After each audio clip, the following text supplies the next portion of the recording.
What a great start to the stream that was. I had everything set up except my mic on, so that was perfect. But welcome everybody. Thank you for joining. Obviously, as the stream says, we're just going to be going through some predictions for Chapter 1190.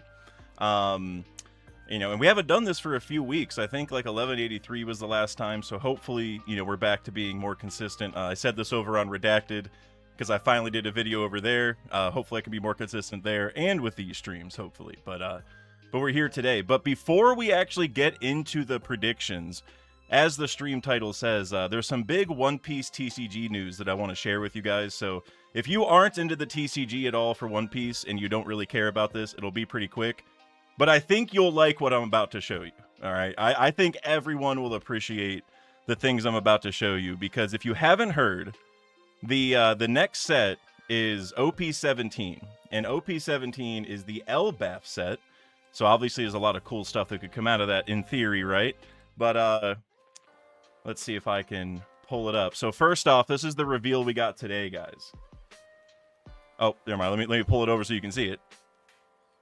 We're getting a Rocks leader in this set, and I will be playing this leader almost for sure. So Rocks is in the TCG now before he's even in the anime, which I think is pretty sweet, to be honest with you.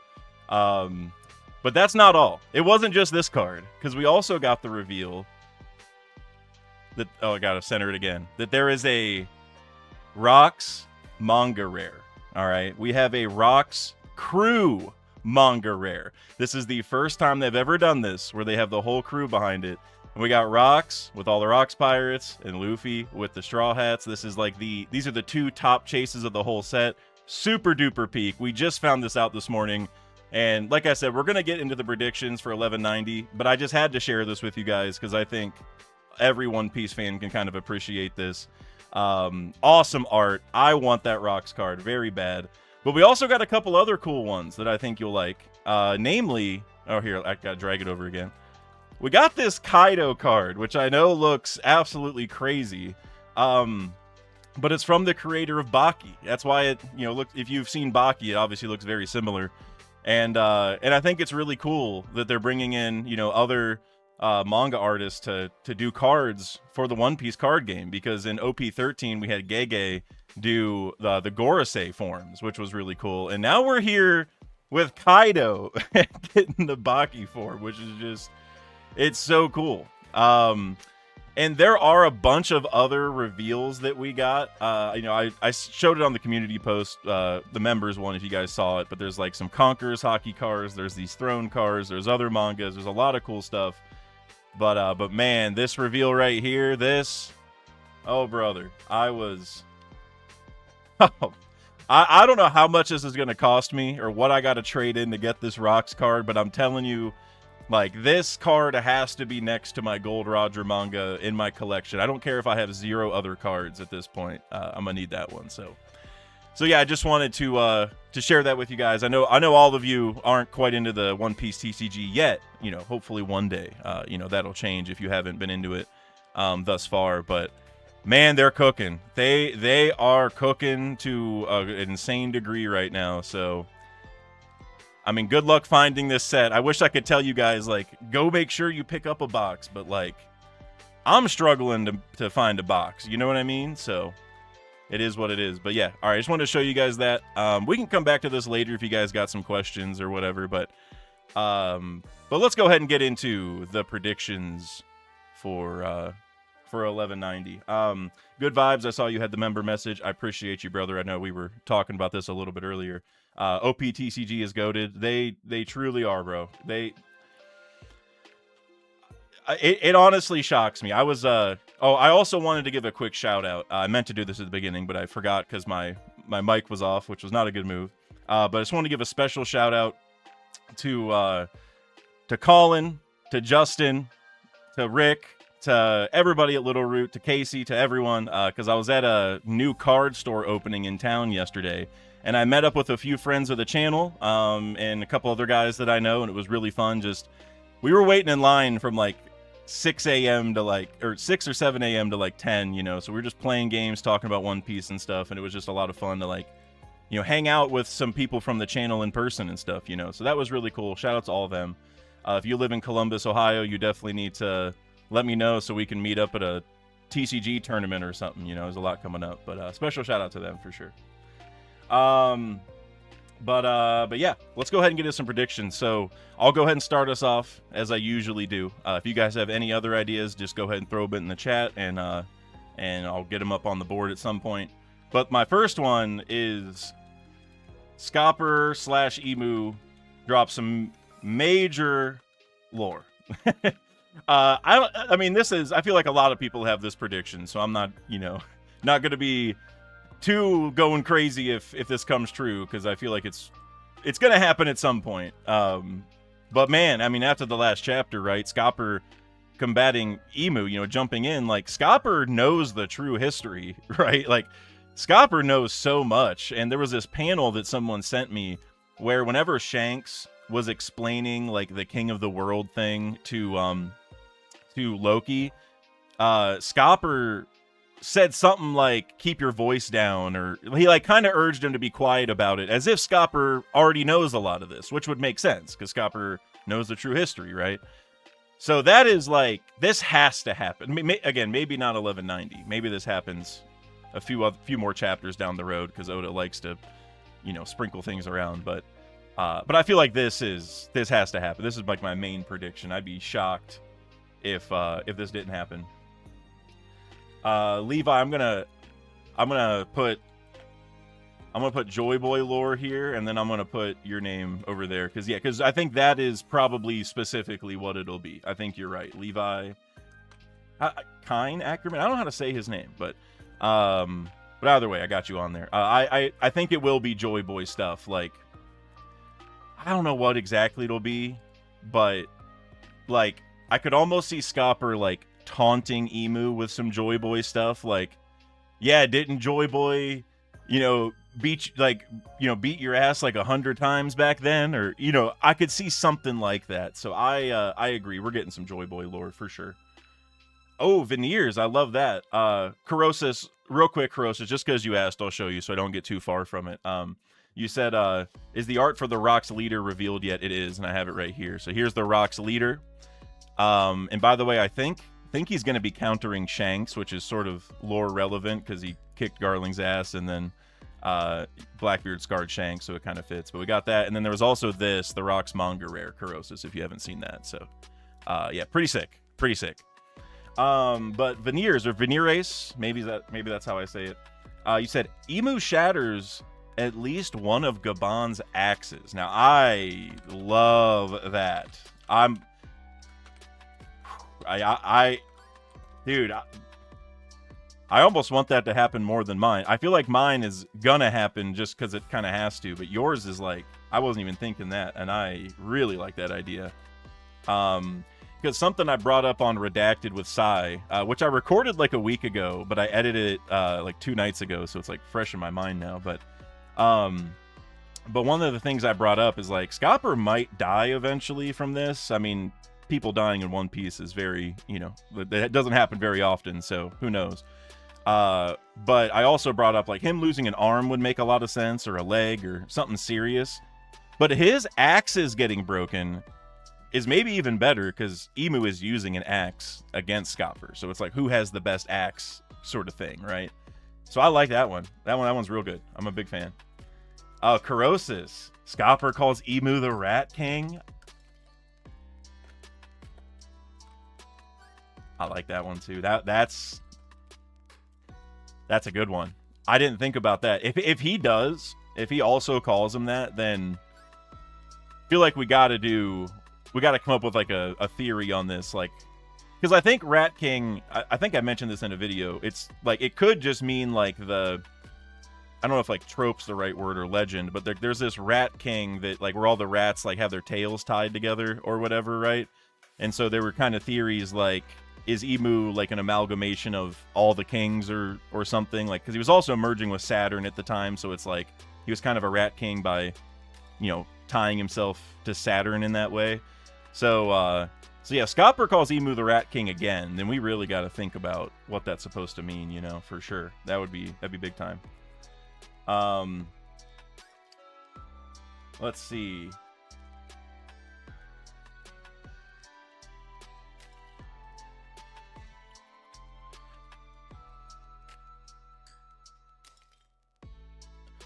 Roger Mass reference coming from Scopper Gabon. I like that one.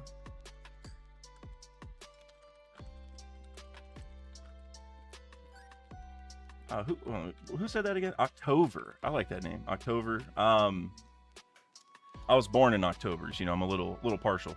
But I like that one. Because similar to the Rat King thing, if Mass gets referenced again by Scopper, then it just kind of cements how important that is, right?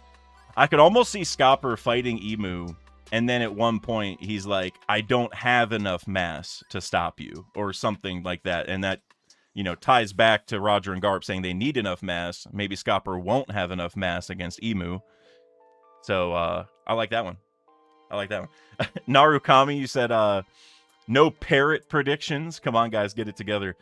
Funny story about that. So one of my buddies from the card shop, shout out Casey, he messaged me today, and he's not caught up on One Piece all the way. I need to give that context. He's almost there. He's like in Egghead still, but he's working on getting caught up on One Piece still. And he texted me today and was like, "Have you heard this Emu is a parrot theory?" And I'm like, "Dude, you're not even caught up on the story, and you're hearing about this damn parrot idea. You know, like." I can't believe how much this is spreading around if, you know, people who aren't even caught up are catching wind of it, right? So, man, I mean, I don't know. I'm still stuck on Egg McBig. That's still, I haven't moved on from those meme theories, which I know, like, the parrot thing, seems like a lot of people genuinely believe it, as where the Egg McBig was a complete meme, but, give me one second. Cliff was pushing on my chair legs too much, and I was getting like pushed into the desk. But yeah, I don't know what he's doing. He is. I started talking on the mic, and now I think they're like, Dad, we're supposed to go outside and do things, which we've already done, to be fair. But Parrot Piece is the new ZKK. Man, ZKK, that was one that, I mean, I'm getting some like PTSD flashbacks from ZKK. Not that I even really cared about it, but it was just everywhere, you know, kind of like the Parrot Piece in Egg McBig. All right, let's see. Let's get some more predictions here. Rapho,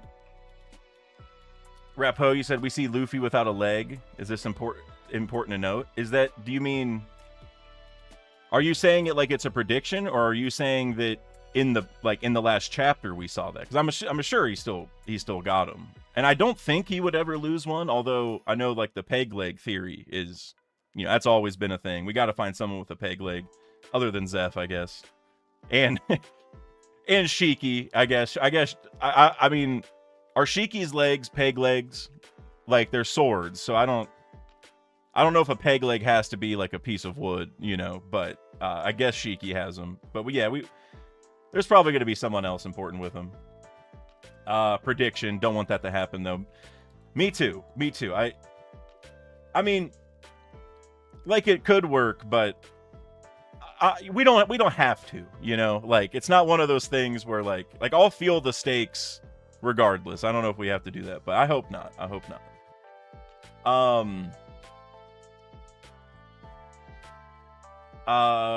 Let's see. Ooh, Ruti13. I like this. You said Emu needs the 20th oath from Alabasta to complete part of his plan. I really like that.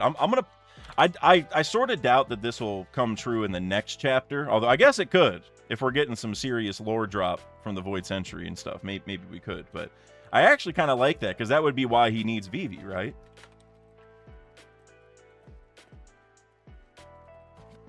I like that one a lot. Because like I said, with the, you know, why Lily left and all that, and like there's only 19 blades, like maybe having the 20th blade or the 20th oath or 20th king or whatever way you want to put it, that might actually be like an important thing for whatever he's doing, you know? Like maybe he's not at full power because of that. So I like that one. That one's good. Oh, you know what? I also want to share a quick theory with you guys that my friend Justin told me at Little Root yesterday. Shout out him. He brought up the idea, and maybe you guys have heard this before. I feel like I haven't, but what if Amazon Lily only has women children because of some weird thing with the past of the hormone fruit? And I know that sounds random at first, but I started thinking about it, and I'm like, well, there's the theories that Lily started Amazon Lily, and Lily is from Alabasta, and Crocodile tried taking over Alabasta, and Crocodile has this secret past with Ivankov.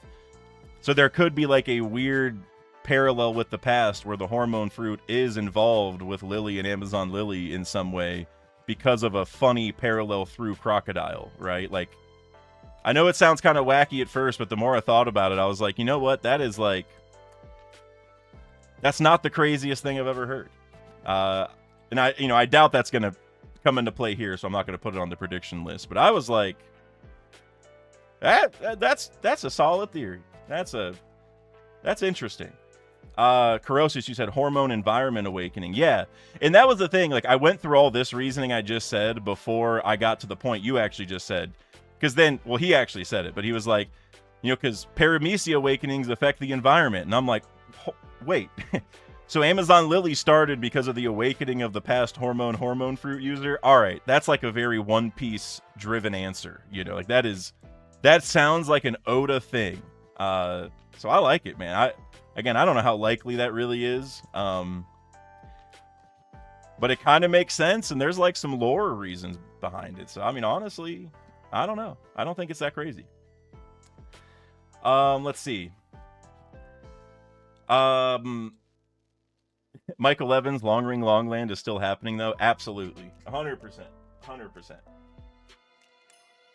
Also, Che Riz, earlier you said episode 1172 was insane. I have not. It just dropped, right?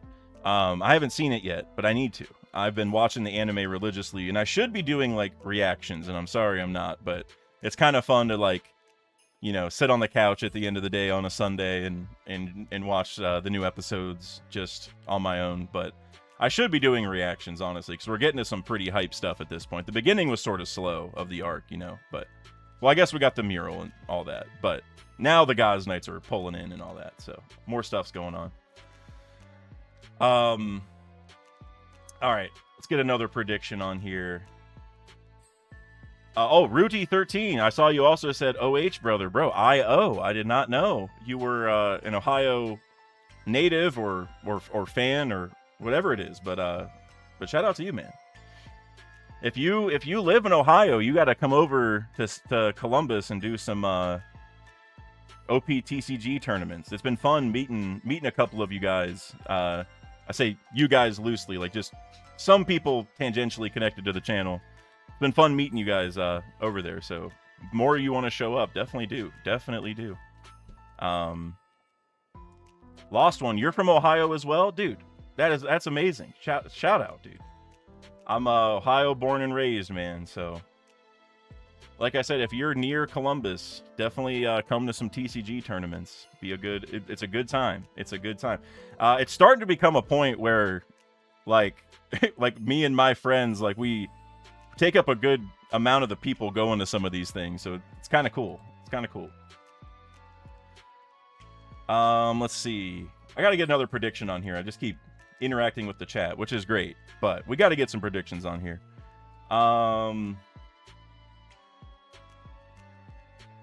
Let's see. Corrosis, she said Usopp gets a clear vision of Luffy, shocked but wants to do something. I will put Usopp starts to do something. I'll just, after seeing Luffy, I'll just put something like that. Because this is another thing that I think like has to happen eventually, right? Like if Usopp doesn't ever do anything this arc, that's going to be the biggest disappointment of all time, I feel like, for a lot of people. We've all been kind of waiting for this, right? And right now he's in an interesting spot where he is sort of useless, right? Like there was even that moment with the ice block, right? When they were trying to free Gunko, excuse me. And like each person was saying what they could do. Like I think Nami like said she could use lightning, and Jinbei said he was going to use Fishman Karate or something on it. But Usopp's like, what am I gonna do? Like like Oda's making it very clear that Usopp is like the odd man out, and like this is all, like he's in way above his head. You know what I'm saying? So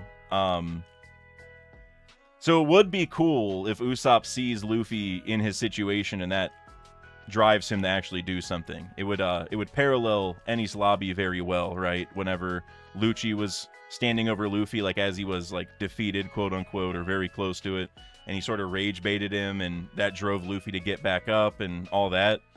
I could totally see something like that. I think I mentioned that in my last stream, that parallel with Enies Lobby, because I mean, I think we all love that moment, right? Like Usopp standing up to Lucci, and Lucci like starting to go towards Usopp, and that drove Luffy to get up to protect his Nakama. Like, sign me up, you know, if we can see round 2 of that. But it's Usopp rage baiting Emu.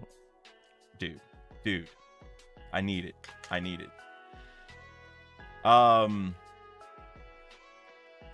Also, Che Riz, earlier you said Loki slamming the tree was insane. That was this episode. Oh, I didn't know that. Oh, that's gonna be sick. The animation is sick. I'm watching that tonight for sure. I'm gonna be posted on the couch tonight before bed watching that, guaranteed. Narukami, you said Usopp might just team up with Harudin. What exactly can those two do? I don't know. I like that because, at least for me, they both feel similar where they are, like I said, they're in over their head a little bit. I was kind of making fun of Harudin because he's like, I'm going to be the one to take him down. It's like, no, you're not. No, you're not. I love the confidence. I'm sure he's going to do something cool. Like, Harudin's going to have a lot of cool moments. He's probably going to be the king of Elbaf, right? Shout out Harudin, but like that was crazy. But Usopp is a similar thing where, like, because remember, Harudin got absolutely cooked earlier, and he's like overshadowed by Loki, who also lost to Emu. So it's like he shouldn't really be the one who's thinking he can stop this guy.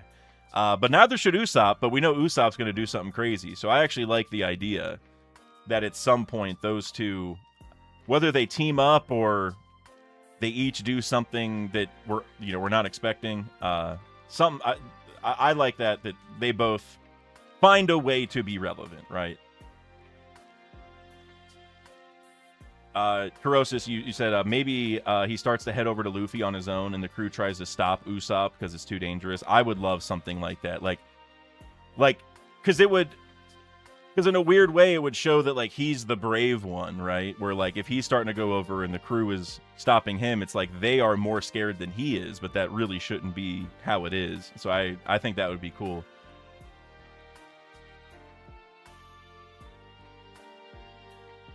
Venerace, you said, I could honestly see Oda skipping over the Gabon fight and we only see the outcome. He'll focus on Zoro and Sanji instead. I could see in this chapter we don't see Scopper and Emu at all. Or maybe like it ends with like a quick update because it's like hinting that 1191 will tap back into it. But Oda loves to do this like back and forth sort of thing, right? Like he introduces a big thing at the end of the chapter and then he doesn't really get back to it for another chapter or two.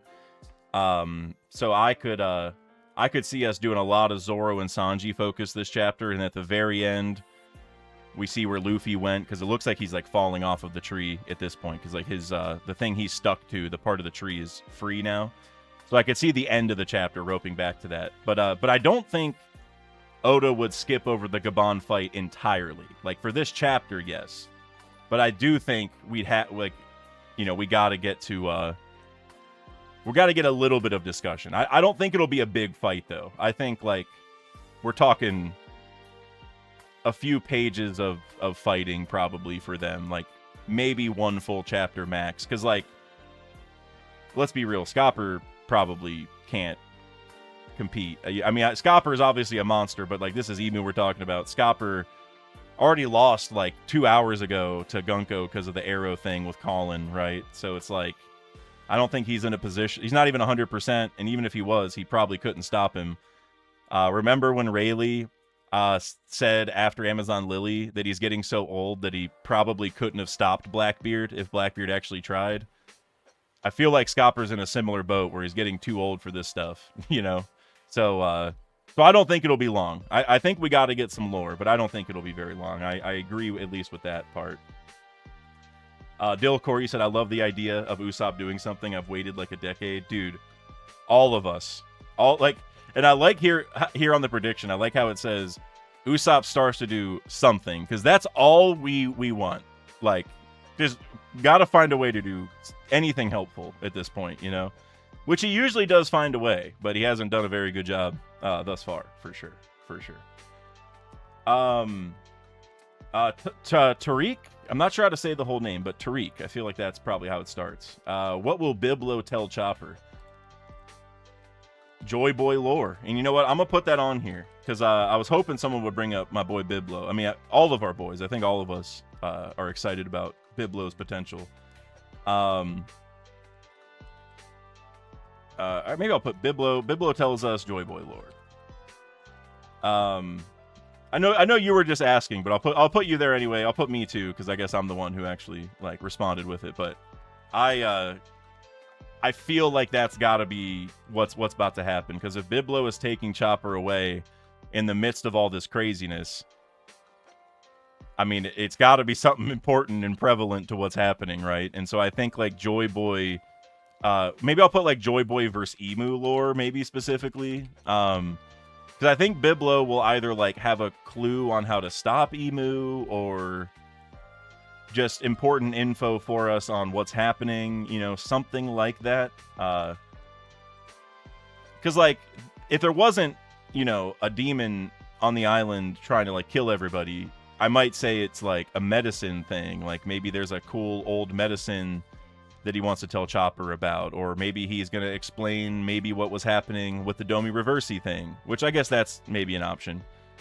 Because of the situation, I think it's got to be Joy Boy related, or, you know, Emu lore related. Flight Crew 2115, appreciate you for the shout out, my man, or for the super chat. Shout out to you for that. That's what I meant to say. But for $5, you said Eustace Kid coming back soon, and I agree with you, dude. His magnetism will pull the swords out of Luffy, freeing him from the tree. You're cooking. I think you're cooking. And you know, as with a lot of these, not sure if that'll happen exactly in 1190, because it's always hard to predict the exact chapter, but I love this idea. Let's see, uses magnetism to pull swords out. I'll just do that. That'll work. Yeah, because I mean, we can make all the memes about Kid we want, and I'm sure that will continue to happen probably for the rest of time, but he's probably gonna have a role in this arc at some point, right? Like, I'd be shocked if that never happened. That would be one of the most shocking things to me. And maybe he doesn't have to have like a huge role, but like, we gotta see him, you know, like he's not just gone forever. So Kid's gonna be involved, and magnetism, like, now that we have all these swords being relevant from the 19 Kings and all that, this gives a pretty good angle for Kid to become relevant again, because he can actually, like, in theory at least, like, pull the swords to him and make them less useful for them, right? Like, every time they pull out a new sword, it's like, well, I'll just take it. And now, obviously, that's easier said than done. I mean, Zoro was able to, like, hold on to his swords and stuff around Kid, I think, a few times. So it's not like it's automatic, but that feels like a natural way for this to unfold, right? Like Kid's magnetism, I don't know if it'll act as like a perfect counter or anything for what's happening, but it should help, right? It gives a good avenue for him to get involved, I would say. Isaiah Gren, pretty sure Biblo tells us Emu is a parrot. All right, you know what? If I don't, I got to put the parrot on here somewhere, don't I? Here, now it's getting immortalized, Isaiah. Now you're on the board. Your name is next to the to the prediction. So if it happens, man, that'll be crazy. If this, honestly though, I mean, learning Emu as a parrot would be like the craziest thing we've probably ever seen. But if it actually happens this chapter where Biblo tells Chopper that, like, in the midst of everyone talking about the parrot thing, that'd be crazy. What I would actually really like is if Oda, like, wanted to kind of, like, meme off of the parrot thing. Like, maybe he caught wind that the parrot thing was taking over. and Biblo says like, I'm trying to think of a good way to phrase it, like something like, you see, I know Emu very well, and he is not a human, nor is he a parrot, but he's a demon, or you know, just something random, just to throw a quick nod to the parrot theory or something. I think that'd be funny. But I guess, you know, Biblo is a bird, so maybe Biblo is like related to Emu. Maybe they were siblings, right? Like maybe just like the minks, maybe there's a race of birds in One Piece that like their kids can just be whatever bird, you know, and so Biblo and Emu are siblings. Now we're really cooking, guys. Now we're seriously cooking. Isaiah, I don't actually think he is.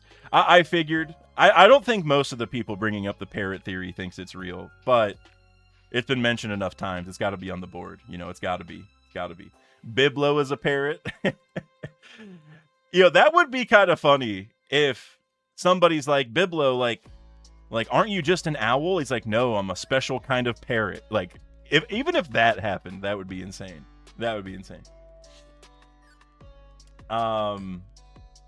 But yeah, I'm still shocked that my one buddy from the card shop who's not even caught up on One Piece is asking me about the parrot theory. I'm like, bro, it's gone too far. It's gone too far. Narukami, if it happens, it's your fault, Isaiah. Yeah, exactly. Yeah, Isaiah spoke it into existence, man. If it happens, we can all blame him 100%. 100%. Venires, you said if Chopper actually talks to Biblo, then we're getting an official Biblo Devil Fruit reveal. I agree with that. And it's funny, so I brought this up too with Sai, where like, I think the odds are that, you know, Chopper will talk to Biblo because he can talk to animals, as a lot of us have been expecting. But I wouldn't be shocked if Biblo can just talk to anybody, you know? Like, I mean,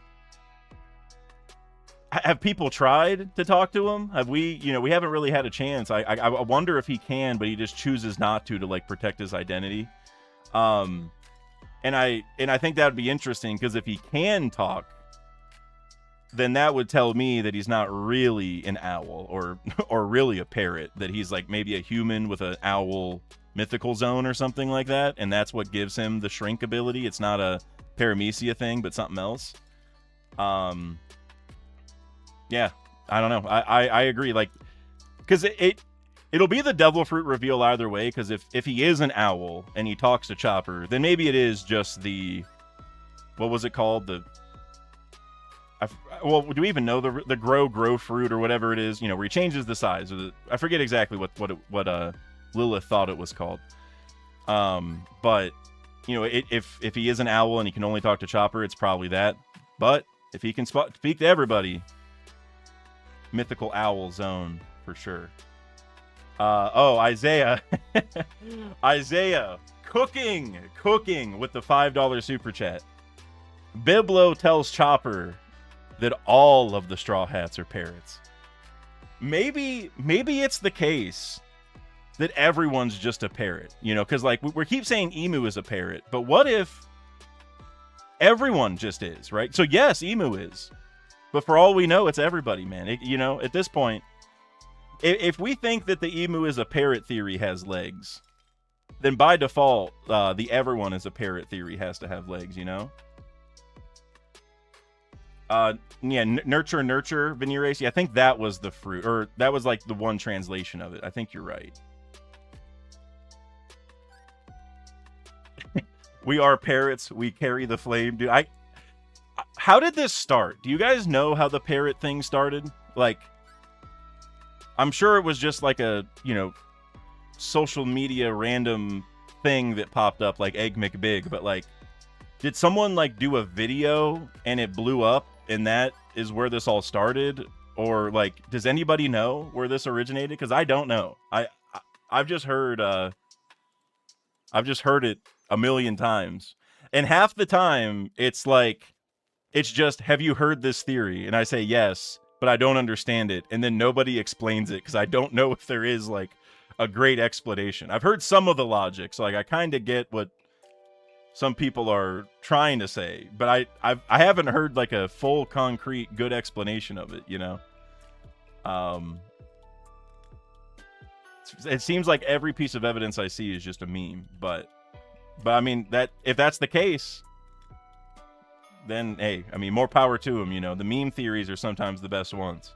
Not that they're like the most likely, but I mean, they get the most traction. You know. Tiny Angry Gnome, you said watch the Tekking video. He explains the origin and a lot of other stuff. I will do that. I haven't watched a Tekking video in a minute, but I like Tekking, so I'm gonna watch that. Tekking's the GOAT.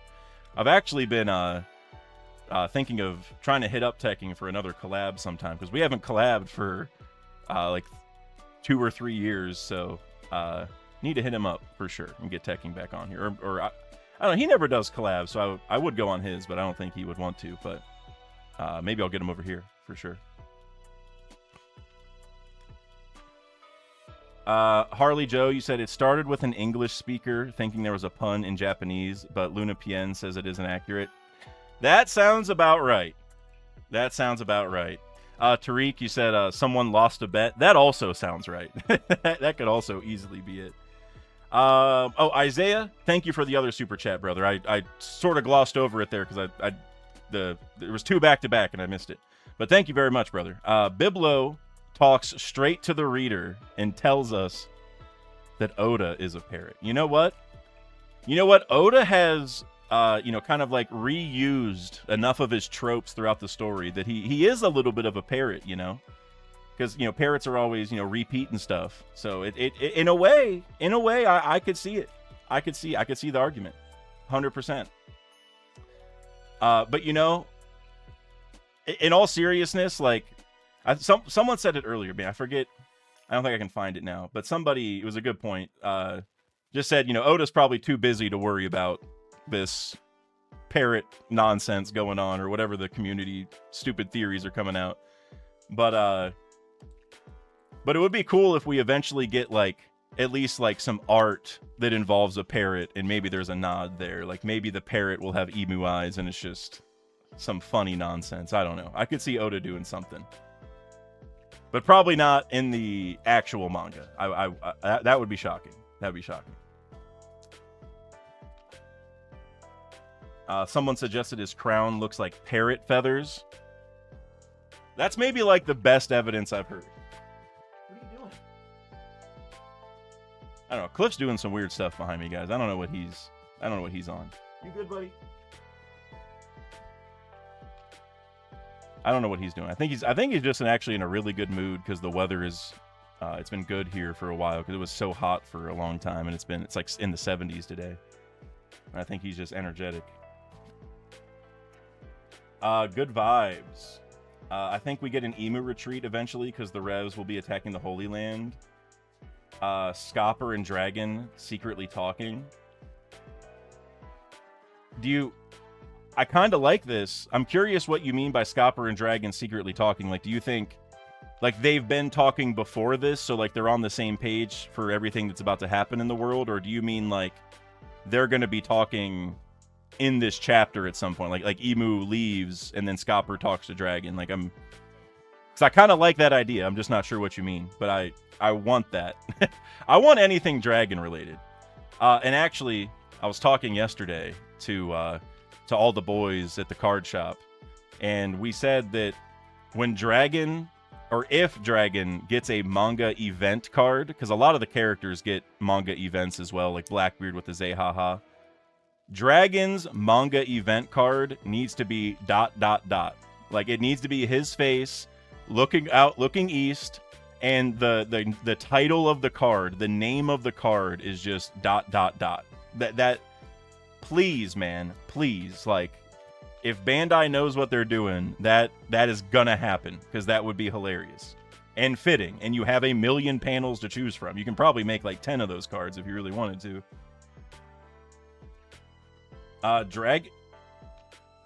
Dragon seems to have tentacles everywhere. No way he doesn't know the king left. That I definitely agree with. Like, because remember back in, like, when Dragon found Sabo, whenever they pulled up to Gray Terminal, Ivankov was like, wait, Dragon-san, you even have connections way out here in the East Blue? Like, way out here in the boonies? And so that tells us that, well, A, Dragon has connections everywhere, which it makes sense that he has connections there because his kid is there. But regardless, he's got connections to inform him. And that the revolutionaries don't get all the same information he gets, right? Like, some of the information is just he's keeping it on the DL. So I wouldn't be shocked if he's got people in Marijois as well, letting him know when Emu's doing stuff. I think that would be like super crazy, like of a reveal, you know, that like someone in the government or in Marijois is working for Dragon or with Dragon. But hey, I would put money on it. I feel like Dragon's the kind of guy to figure that out. I think that contact probably used to be like Luffy's mom, and maybe that's how he knows whoever is informing him now, because if Luffy's mom's a celestial dragon, if that whole theory is true, maybe he knows this, you know, informant through that way. But yeah, for sure.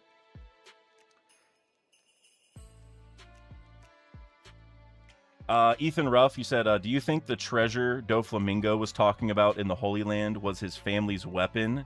Maybe that's how we get a Dofi Holy Knight?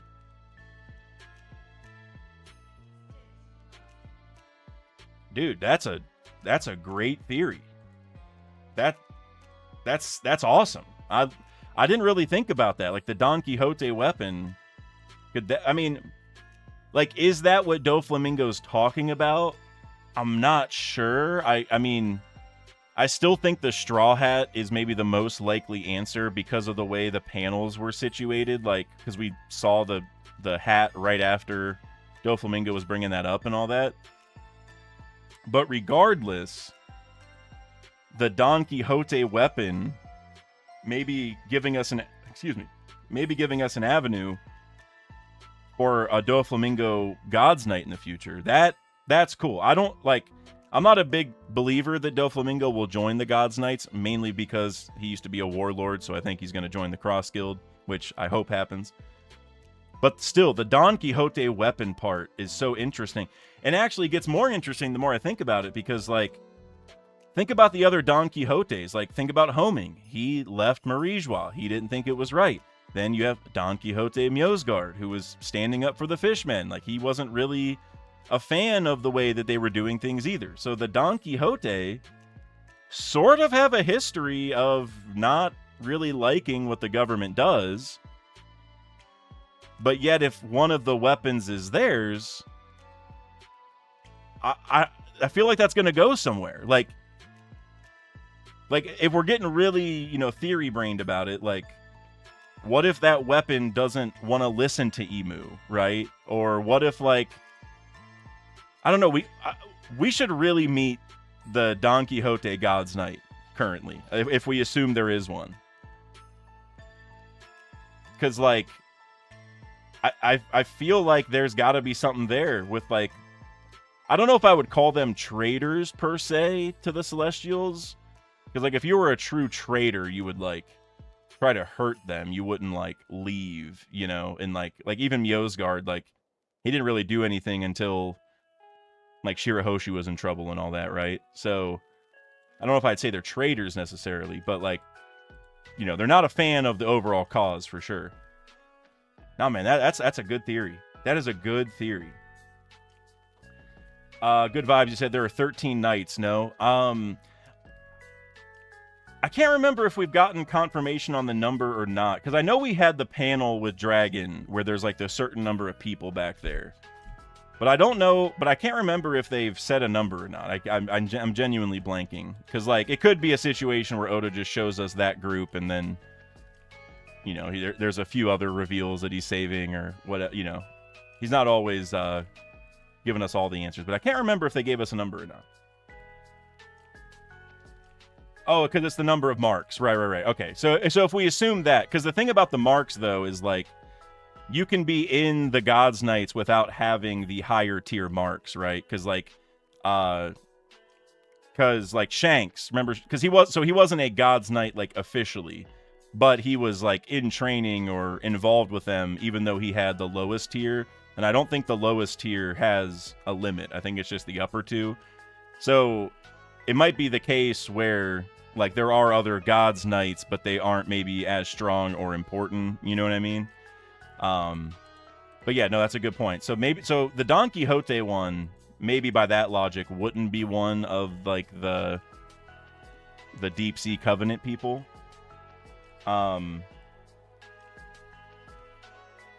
But regardless, I love that because regardless, like, there's 19 swords, right? And if there's 13 marks, we're still gonna have a 6 difference where, like, there's gonna be 6 swords that are sort of like, do they have a true user kind of thing, right? So even if the Don Quixote aren't in the top, like, 13 who have the other marks, they may still have access to the blade at least, and that could still matter in some way, right? Man, that's hella interesting. I love this whole sword thing, guys. Like, I kind of said it in my last stream, and I hope you guys all feel the same way. But, like, this whole sword thing, I am so into. I think it's such a good reveal for the story. Just love the whole new weapon thing, and, like, we've always had the 12 supreme grade blades and the 21 great grades and whatever. But these are, like, existing outside of that. And so it's just cool we got all these important weapons to worry about now, you know?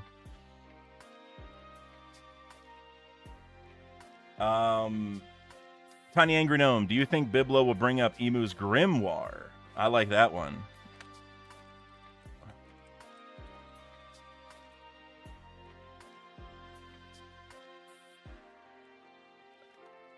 I'm gonna put Tiny Sexy Gnome, because I know that's what most people call you instead of Angry Gnome. So, but I like that. Because I feel like that was sort of like... Hold on, did it just say... It just gave me a spelling check. I don't need any spelling suggestions on this, right? All right, I know how to spell Tiny Sexy Gnome. One word. But... Because remember, we saw, like, the... Like, Gunkmu, the Shuri Emu combo earlier, pull out that book and then pull out, like, a shotgun out of it, and it seems sort of similar to what's happening now, where Emu's pulling swords out of the Omen, or I assume his is called an Omen. I don't think he's actually called it that, because his has the eyes in it, so it's different than the other guy's Omen, but whatever you want to call it. You know, he's pulling the weapons out of there, and it's kind of similar to pulling the shotgun out of the Grimoire, right? And that was like, I don't know. I feel like that's, like, just a crazy thing we just kind of walked past, you know? Like, that just happened and we just sort of took it for granted, but that Grimoire is crazy. So, and obviously with Biblo running the library, it would make sense that he knows a thing or two about important books like that. So, big fan of that theory. I'm with you. Veneer Ace, you said an easy prediction is just Emu brings out another weapon, for sure. It is easy. I'll put it up here so you can get on the board, you know, because I mean, well, you might get one of your other ones right anyway, but this feels very likely for sure. Do you have any guesses on what the weapon would be? Because he's pulled out a few blades, or, well, swords of various types, and then he brought out an axe, and again, his Grimoire brought out a shotgun. And I'm not sure if a shotgun's gonna fit into this, like, 19 weapon paradigm. I feel like they're all blades of some kind, but still worth noting. So do you have a guess on maybe what the next weapon is? Because I'm sure a lot of them are swords, but I think Oda is probably going to highlight some of the, like, special ones, you know? Said I would like to see a staff. I'll put staff here too. Now, the thing about the staff is, like, Emu already has a staff. Now, I forget what the weapon's really called, because I think, like a long staff with a curved blade at the end, I think, like, is a certain kind of weapon or whatever. But he already kind of had one, and you could maybe reason that weapon has been the Nerona weapon this whole time, and the other weapons he's pulled out are the other family's ones. To me, it kind of felt like Vohu, the Wailing Void, was probably his, but I don't know, maybe it's not, because he pulled out other ones at this point, so maybe that doesn't even have to be the case. So maybe the first one, the staff, was his, and then the rest are the other families. I don't know. I see you guys talking about a mace as well. Definitely want a mace. Definitely want that. That'd be cool. That'd be so cool. Corrosis, Fagarland family weapon. Actually, this is a really good question for you guys, because I brought this up on the Redacted video with Sai as well. But are either of the blades we've seen from Garling or Shamrock that blade? Because remember, like, yes, these swords are more powerful now because of whatever, Emu's doing, but like Summers had a thorned hilted blade originally, and now the sword he's using, that's the Summers family weapon, also has that. And so I don't know if it's like a whole extra sword or if he just like upgraded the one he already had, or what exactly is going on. But like Shamrock or Garling should in theory have claim to it. I guess now Garling, now that he's a Gorosei,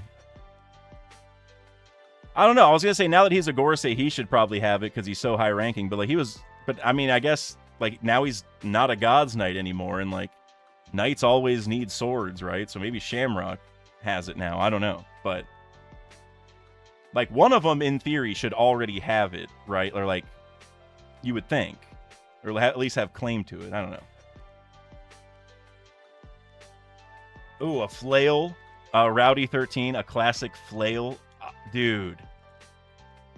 Oh, man, that would be sick. I'm thinking, like, for those of you who played RuneScape, like Varric's Flail from Barrows. We can do a one-piece style Varric's mace or Varric's Flail. Dude, that'd be awesome.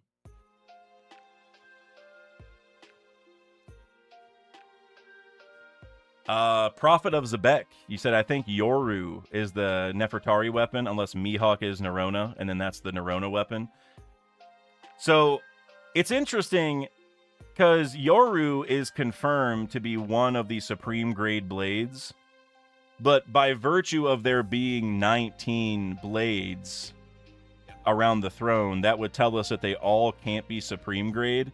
And so, that leads me to think that none of the ones around the throne, or like, none of these legendary blades are gonna be Supreme Grade, because it's not that they aren't like strong enough to be, it's just they seem to be a completely different paradigm, sort of, right? Like, I don't know if it's because like these swords have been like out of commission, quote unquote, so the Sword Society or whoever determines what the great or Supreme Grade blades are, maybe they just didn't include them in this because they thought they were just like out of commission, so they just aren't in the equation anymore.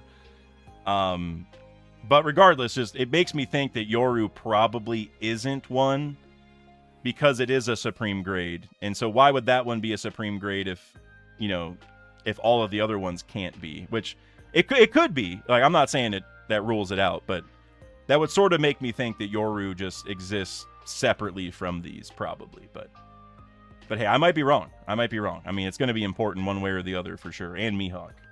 Definitely a believer of Mihawk being related to Emu or the God's Knights in some way, shape, or form.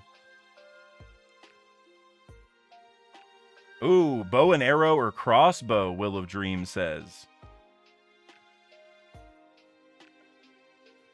I'm gonna put a couple of these on here. Like, I feel like these are like a little bit different than like Chapter 1190 predictions, but I want to put them on here just because I think it's cool. I'll make it a whole set. Oh, you guys can't even see what I'm doing. That's all right. It's not that special yet anyway.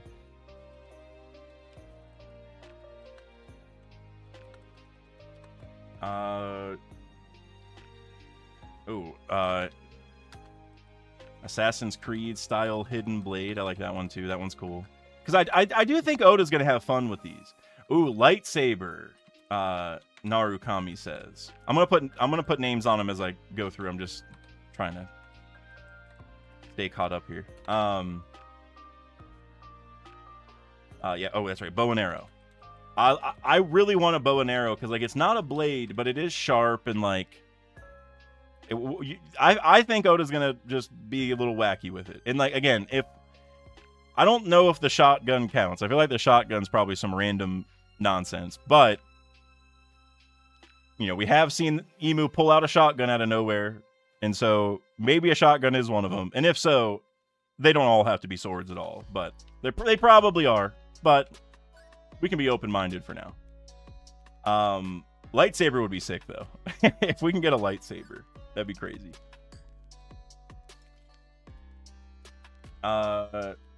Mace, I see Gumdrop said it. Did someone else say it too? I'm trying to get some of the names. I don't want to. Oh, Rowdy13, you're the one who said flail. Oh, Leo Legendario, earlier you said Emu used a glaive. Yes, that is the word, glaive. I remember people were bringing that up. Yes, glaive. Which is a sick name, by the way. Glaive. It's a cool name. Oh, Real Beast, you also said halberd. Man, that reminds me of RuneScape right away.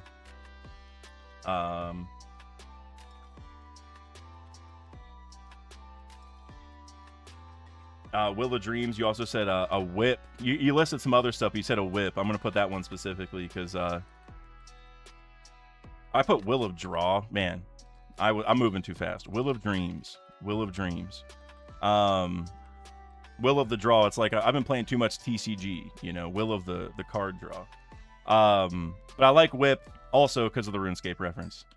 I mean, you can have some like spikes on the whip and still make it like a slashing sort of weapon like a sword would be.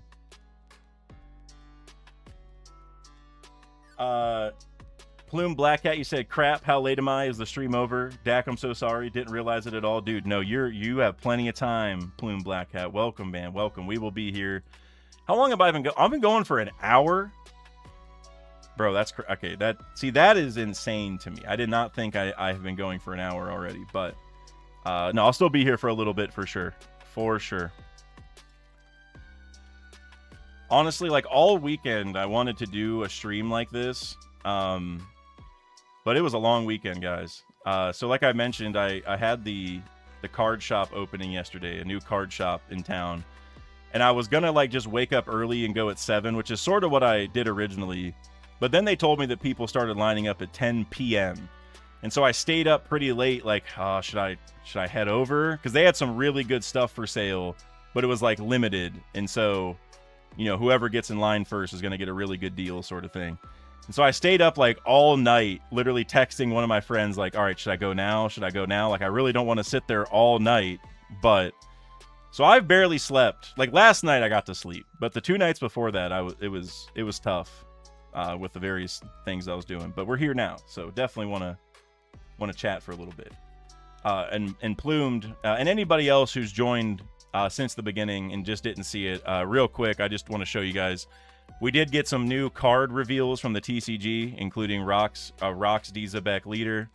We got a Rox Crew Manga Rare and also the Straw Hat Crew Manga Rare. These are the top 2 chases of the next set. And we got a Baki-inspired Kaido card, which is so peak to me. I think Kaido is the perfect person for this. But yeah, just in case you didn't see those, just wanted to show you because they are amazing. And they just got dropped today, so that is brand new information for us.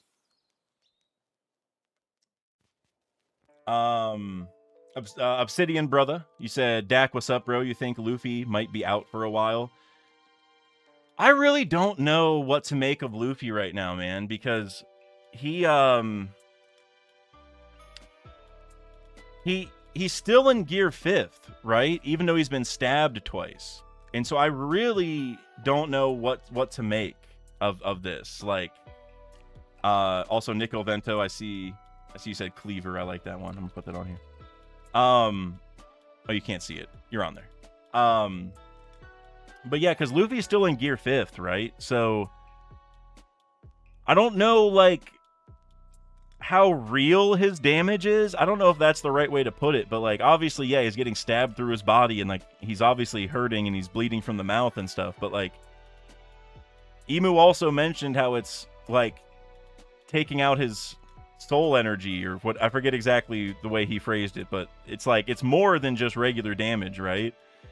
And so like, if this was normal damage, I would say, oh, Luffy's cooked because he got stabbed twice. Like, he's gonna be out for a long time. He has to be. But again, it feels like this damage is a little bit different than normal, and like Luffy might be able to combat it more than normal people, you know?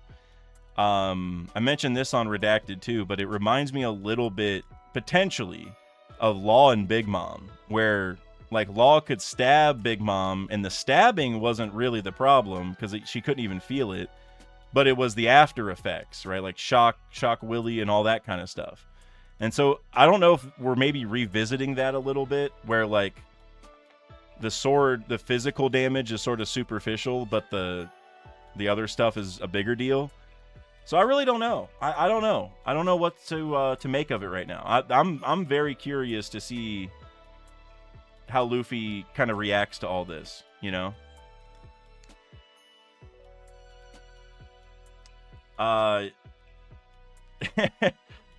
Plumed, you said the Kaido one's hilarious to me. Me too. Like, it's so crazy. But like, that's the Baki style, you know? But it's so crazy, but it fits Kaido, I think. And Adam L, you said low-key looks like Pizarro. I kind of get what you're saying there. I get what you're saying. Bobby Gangwar, you said chakram. I'm not even exactly sure what a chakram is. I've definitely heard it before. I'm gonna look it up. Oh, the little circle thing. Right. That'd be cool. Oh, speaking, this reminded me of something somewhat important, because obviously I can't stop talking about TCG related stuff. So I don't know if you guys heard about this, but they've also announced a Naruto TCG from Bandai, and it's going to be a big deal. And this chakram reminded me of something, where Naruto is getting a special Yankees promo. If you guys saw that Luffy got a Dodgers promo, well, Naruto is getting a Yankees promo. And a lot of us think it's probably going to be him like throwing like a baseball shuriken sort of thing, right?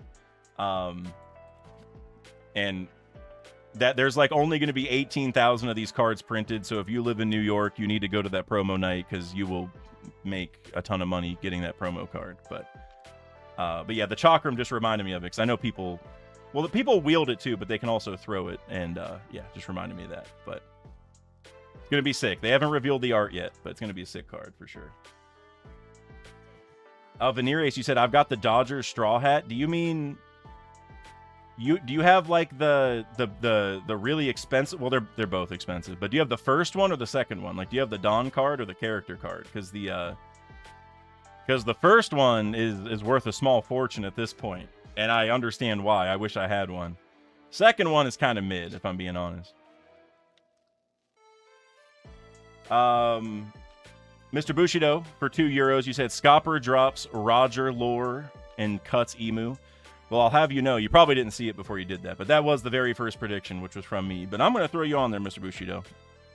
And I'm also going to give you a separate section just for you that is Scopper cuts Emu. Because I do not think that's really going to happen, to be honest with you. I feel like Scopper, I'm sure he'll do some cool stuff, and Emu will be mildly impressed.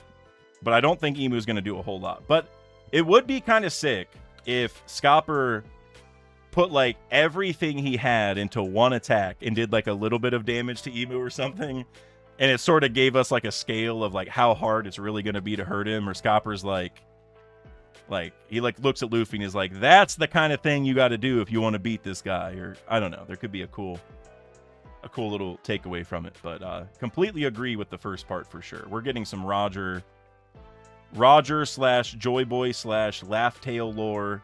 It's either going to be Scopper, like,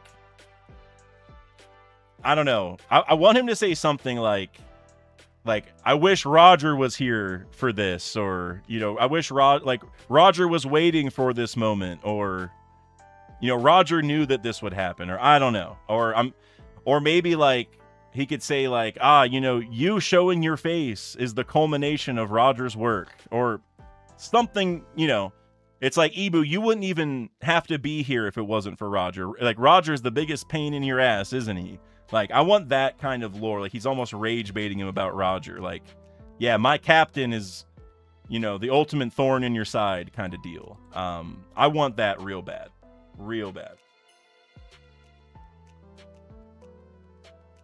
Veneer Ace, you said, oh no, the actual hat. Oh, gotcha. That's sick though. It might not be worth as much as the $5,000 Luffy Dodgers card. Which, by the way, if you're a baseball fan, which I like, am very lightly a baseball fan. I don't know if I really call myself one, but the Dodgers getting Tariq Skubal, Tarek Skubal, Tariq, is it Tariq? I forget. But them getting Skubal is absolutely insane. That's like it's like if the Rocks Pirates did get Harold, or like if the Straw Hats had like, honestly, it's like if the Straw Hats got Loki to join or something. I don't know. It's, it's like the rich just get richer. It's insane stuff. If you're a baseball fan, insane stuff. But I wish I had that Straw Hat, honestly. Even though I hate the Dodgers, it's just a cool piece of like merch or history in a way. Tiny Angry Gnome, Scopper reveals the name of the ancient kingdom. I like that. We got to get that at some point. I thought for sure, and I still kind of lean this way, that Robin has to do it. I wouldn't be shocked if Robin already knows it, because Robin knows all sorts of stuff that she just doesn't tell us because Oda just wants to wait to make the reveal cool, really, So I feel like Robin should do it, because that would be like her, carrying on Clover's will. But Scopper knows it. I like Robin probably knows it, or maybe knows it. Scopper, I would say, definitely knows it, or 99% chance knows it, right? So yeah, I like that one. That one's good. That one's very good. Mr. Bushido for €2. Sword idea. Sword of, I don't know how to, Damocles, Tenebris, Satan's sword. I wish I knew how to pronounce any of this, but here, let's put it down here. We were going more like weapon variants, but you know what? Screw it. We can put the actual like mythological version on there.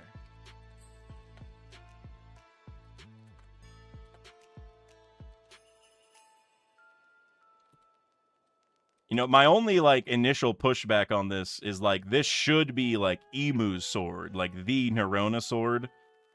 And we talked about it maybe before you got here, but I feel like the staff Emu has is his, or if not, then Vohu should probably be his. But I mean, who knows, really? Maybe none of those are his like real family's blade, and he's saving it for last, and it's this one or something,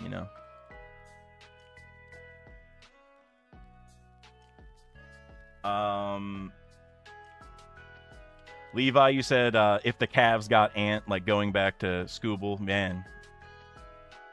I'm still sad about LeBron, man. What? Come on, man. Going to Philly. What are we doing? You could have went to the Cavs, man. You could have went back and had the lore, and instead going to Philly. Come on, man. And honestly, I have no issue with the Sixers, to be honest. So like, it is what it is. But come on, man. You should have went here. But hey, if the Cavs could get Ant, I wouldn't be mad about that either. Although I guess, I don't know if Donovan and Ant would be like a good combo, but I ain't mad. Also, shout out to Donovan Mitchell getting married to Coco Jones, I think yesterday. Shout out Spida for sure. Good vibes. You said we get Robin demon form to fight Zaza.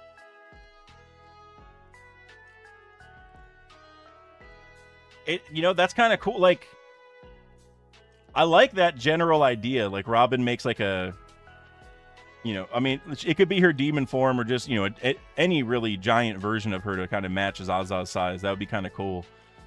Like the only thing, I guess, is like, she would really only be holding her off, because like, this is definitely a Sanji thing. Like, I think Oda's definitely setting it up so, Sanji has to defeat Killingham in order to stop Zaza, right? And so I don't think he would have Zaza get like stopped by anybody else, but we probably do need to like slow her down, right? Because she's like marching over to take the kids to the ship or whatever. So that'd be kind of cool if Robin, was the wall to like stop Zaza from taking the kids any further, sort of thing, like got in the way. That'd be cool.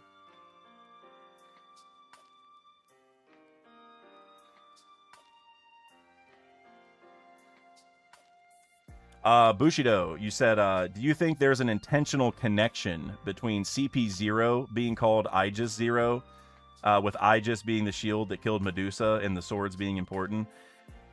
As far as the mythological angle to it, I haven't really thought about it very much, to be honest with you. But the definite connection that Oda's going for, like at a bare minimum, is that like Cypher Pole is the government shield, and then that's why Sword is named Sword, right? It's like, because Sword is a little bit different, where like they can go after emperors and stuff, right? Like they're only like, they're like contracted Marines, or, you know, like they're not like the same as like regular full-time Marines anymore, or whatever the distinction is. But I think that's what Oda's going for, is the sword and shield. Like Cypher Pole is the shield of them for protecting a lot of the interests or whatever, and then Sword is sort of like the offensive force that goes out there and does crazy stuff for him, you know, I think is the idea. Which I know Sword kind of originated, you know, like kind of on its own. It's not like the government like wanted to make this force, kind of like they forcefully made Cypher Pole. But I think that's what Oda's going for, is the sword and shield kind of idea of the government, so to speak.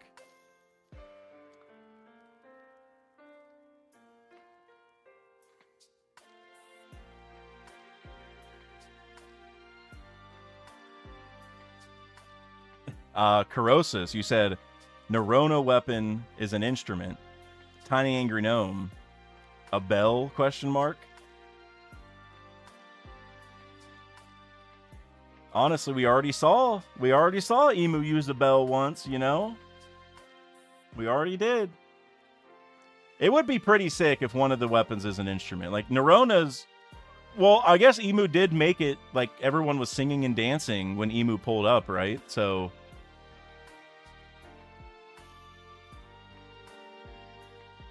I don't know. You know I'm ready for a bell in Elbaf at any time, Gnome. You know, if there's anybody who wants a bell in Elbaf, it's you and me, and probably Birch as well. Argonaut1, you said just joined. What is AK? Ancient Kingdom.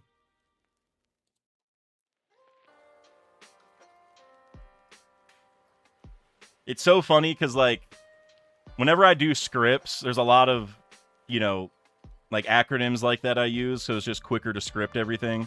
And I'm so used to it, I put it here, but I probably should have just spelled it out for you guys. But yeah, Ancient Kingdom. Veneerace, you said dumb idea, but maybe not dumb. Is the spear Nika holds in one of his depictions the spear of Longinus? Didn't we? Hold on. Spear of... Somebody brought this up to me.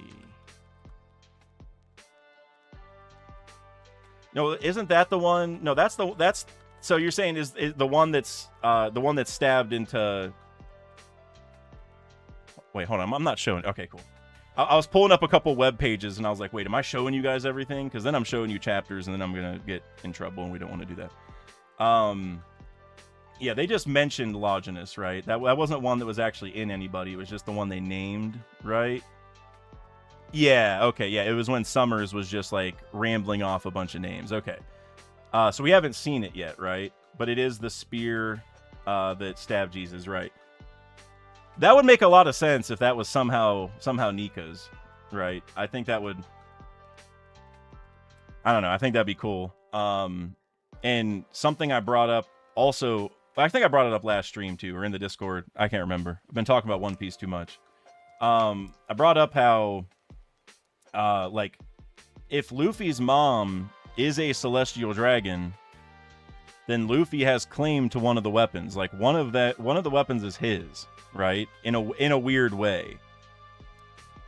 And I could definitely see a path where, like, one of Nika's weapons is that weapon. Like, maybe Luffy's mom's side is related to Joy Boy in some way, right? Or well, Nika. I shouldn't say Joy Boy. Maybe Joy Boy, but Nika, the original Nika. Personally, I don't know if I really want Luffy to be related to the original Nika or even be related to Joy Boy. I kind of like that they're like their own things, you know? But that would be like a solid path for it, right?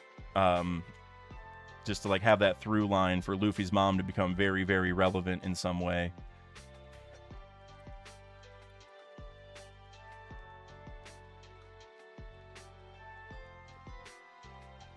You said Killingham had but it's not Longinus, but it would still be another weapon. Yeah, so it wouldn't be Longinus because that's Killingham's, but it would be another weapon. Because it's kind of weird if you go back, his doesn't even really. I mean, I guess it's a spear, but it's like if you look at Longinus, it's like a legit, like long spear. Killingham's is like. I mean, I guess we don't see the whole thing, but he's holding it at the end of the blade. You know, like the blade's right by his hand, which like usually the spear you're holding at the other end of it, right?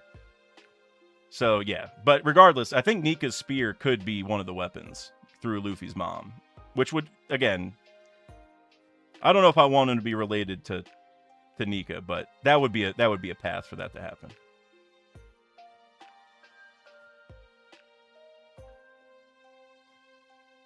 Good vibes. I like the idea that the Nika fruit chooses the most free-minded individual as its user. For sure. Like, I definitely don't want it to be where the Nika fruit is, like, seeking out, like, the next relative of these people. Like, I mean, obviously they have a whole lineage of people, so the fruit would have to know which one's particular, but, like, I wouldn't even want him to be thinking about the familial connection. I say he, like the fruit has a gender. The fruit's an it, or probably. We don't even know what's going on with the fruit's wills or whatever, but it would make a lot. It would feel better if it was just choosing, like you said, the most free-minded person out there that it can find or whatever. Not like that it's tied to any lineage or like particular plan. It's just the most free guy, the one who fits the vibe the most, you know. And I also see. I see you guys talking about some of the stuff from Harry Potter. I know Tiny Angry Gnome was cooking on some Harry Potter lore. I think it was you. It was definitely you, right? Sometimes I hear so many theories, I start getting confused. But I think it was you bringing up yeah, it was definitely you bringing up the Harry Potter. A lot of cool stuff there for sure. Also, I see I got like 1 million notifications over on Discord. Okay, nothing I'm too nothing I need to pay too much attention to right now. Normally, whenever the message thing gets up to 9+, I get a little worried because I'm like, okay, it could be any number now. You know, whenever it says 6 or 7 or 8 or 9, at least I know the number, but 9+, I'm always a little worried.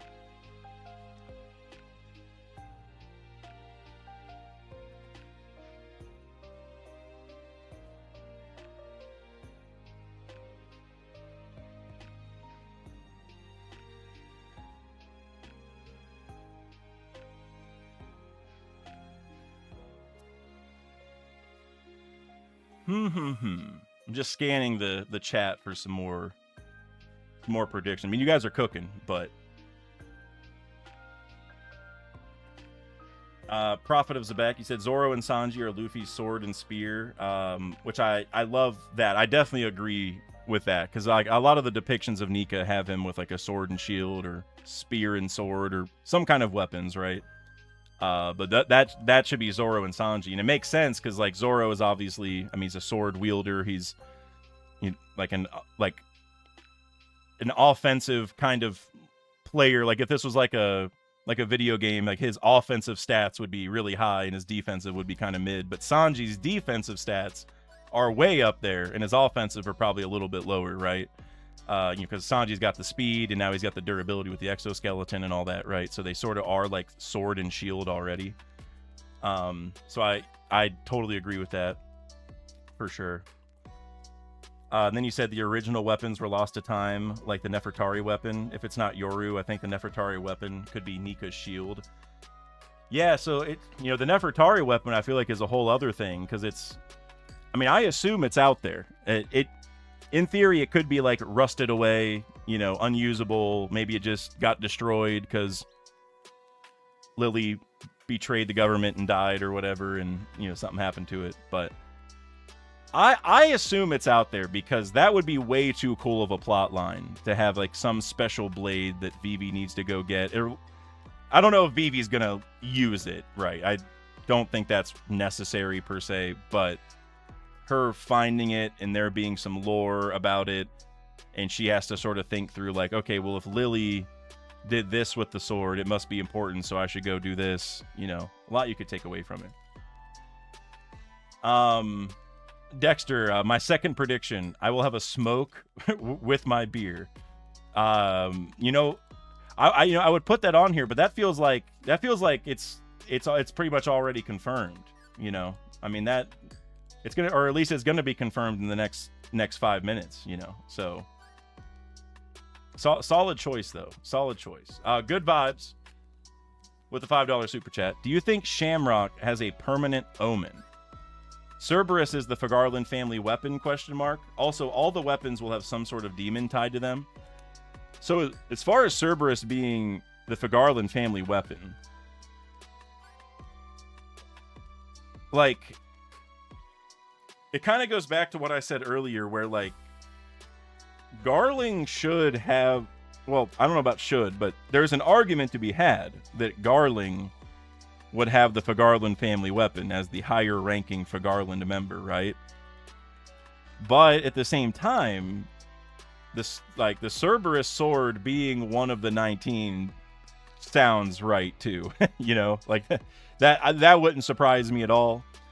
That I would actually really like that. So I'm not sure if it is or not, but it would make sense if it was. And then as far as him having a permanent omen, I mean, I would say no off rip, but based off everything else you said, maybe it would make sense, because like if Cerberus is driven from the same Maki, Haki, Abyss magic that a lot of these other sword upgrades are happening, like through the Omen stuff.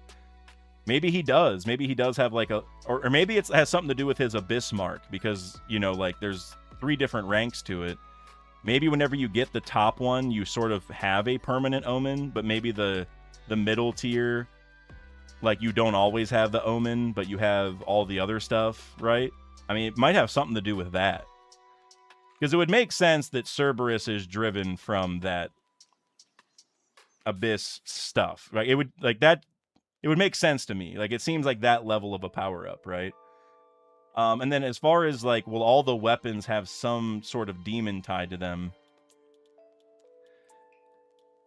I don't know, man. Because, like, I think it could be cool, but maybe it's just me, but, like, we've had a lot of zones recently, you know? And, like, Cerberus isn't even confirmed to be a zone fruit, but it's still, you know, inching that direction, right? It's like very similar vibe regardless, even if it somehow isn't a zone fruit, because it just didn't say fruit anywhere. I don't know, I feel like we've had a lot of zones lately. I was thinking about this the other night, where like we've just really gone like zone centric lately, you know, and I get why Oda's doing it. I mean, there's probably a lot of lore reasons, but just like if you do a mythical zone, you can do whatever you want. It's like a open-ended thing. You can, you know, so many opportunities if you make it mythical, because they can just do whatever he feels like. So I kind of get it. But we've had a lot of like zones and mythical creatures lately, and I just, you know, maybe we can cool it a little bit, I guess, is all. Like, again, it could be cool. I wouldn't be super upset with it. I just think we've had a lot of, you know, just creatures in the story, a lot of mythological creatures lately, so maybe we can cool it and just have some other sort of abilities, you know? I miss the days when Logias reigned supreme, and now nobody even talks about them, you know? So maybe we can get a sword that, like, manipulates environmental stuff, like it's a Logia sword. Like, not that it has a Logia, because apparently Vegapunk couldn't figure that out, so it might be impossible, but still, maybe there's one tied to the Abyss that can do it, which would be sick. Let's see. Gross Stonks, I saw you in the chat. You said, wow, made it to a stream. It's been a while. Dude, I'm glad you're here. I think you saw all the TCG reveals. I think I saw you in the TCG part of the Discord, which was cool. I see you branching out. But yeah, we were covering those earlier too, man. A lot of crazy reveals lately.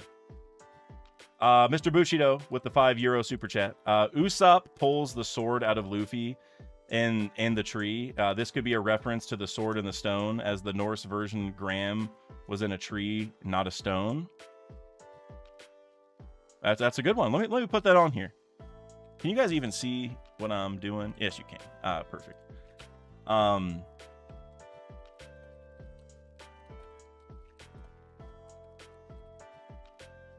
This will, I think that'll cover it. But no, that's a really good one. I feel like you maybe mentioned something like this. I don't know if it was in the Discord or the last stream or something, but I love that idea. I'm a big fan.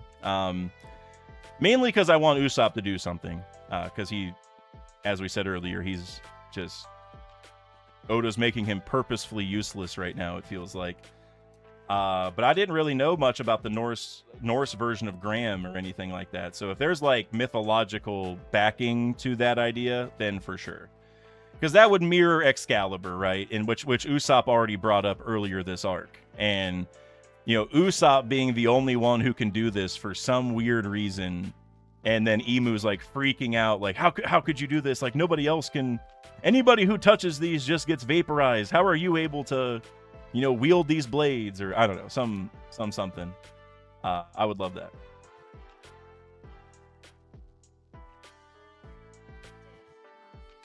Tiny Angry Gnome, Logias will come back when Dragon is front and center. I think I agree with you. And hopefully that is sooner rather than later. Please. Please. Man, Dragon. I mean, I don't know. I still really want him to show up and fight Imu.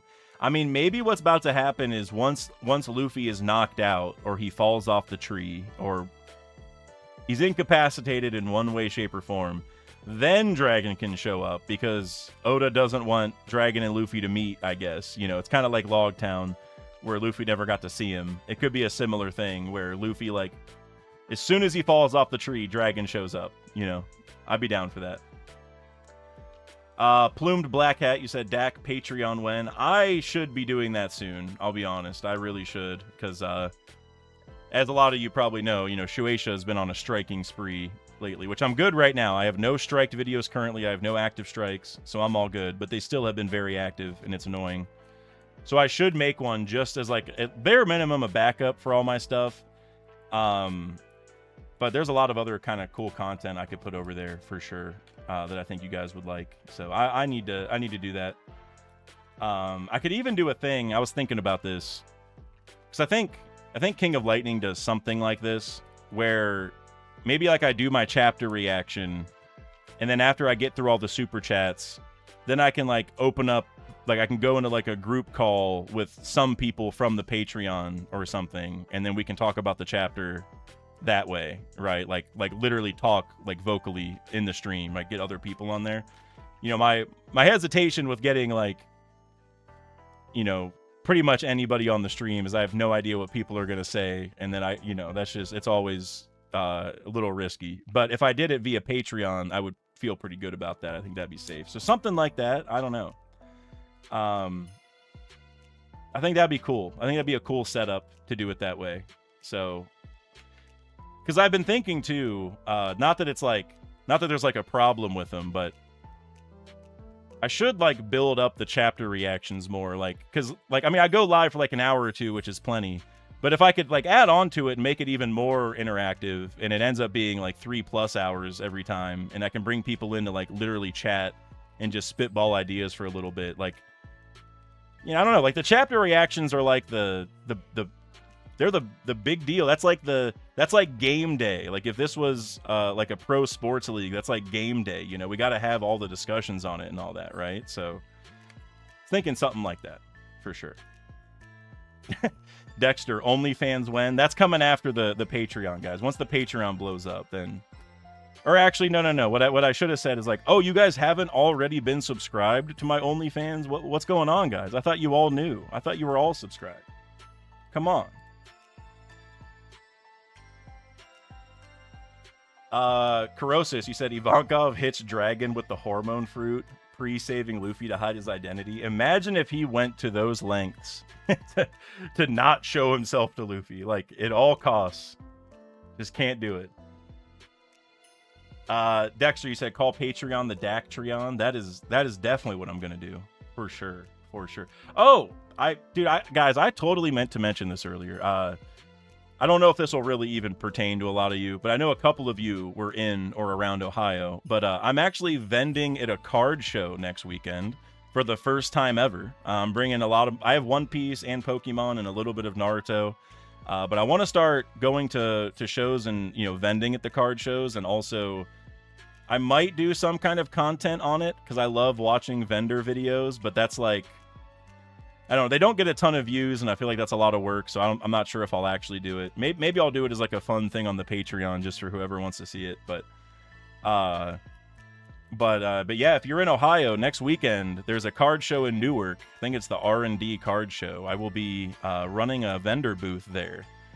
And like and I'll tentatively say, if you do show up and you are like a genuine fan of the channel, I'm definitely going to give you a good discount or whatever. But I say that tentatively because, I don't want random people who've never heard of me to catch wind and then be like, dude, I'm a huge fan, give me half off, which like, I don't think people are going to do that, but I would definitely love to hook up some like actual fans of the channel. That'd be cool. So if you are in Ohio, I'm doing that next weekend. And if it goes well, I'll start going other places. Like the biggest cons are, there's big cons like in every state at this point. But, a lot of them are in California, New York, Florida, Georgia, that kind of area. So like, or those areas, I should say. So if it goes well, I'll be going everywhere else. But for this weekend or next weekend, I'll be in Newark, Ohio. So if you're in the area and you're into card shows, definitely come by. I think it's free admission for that one. So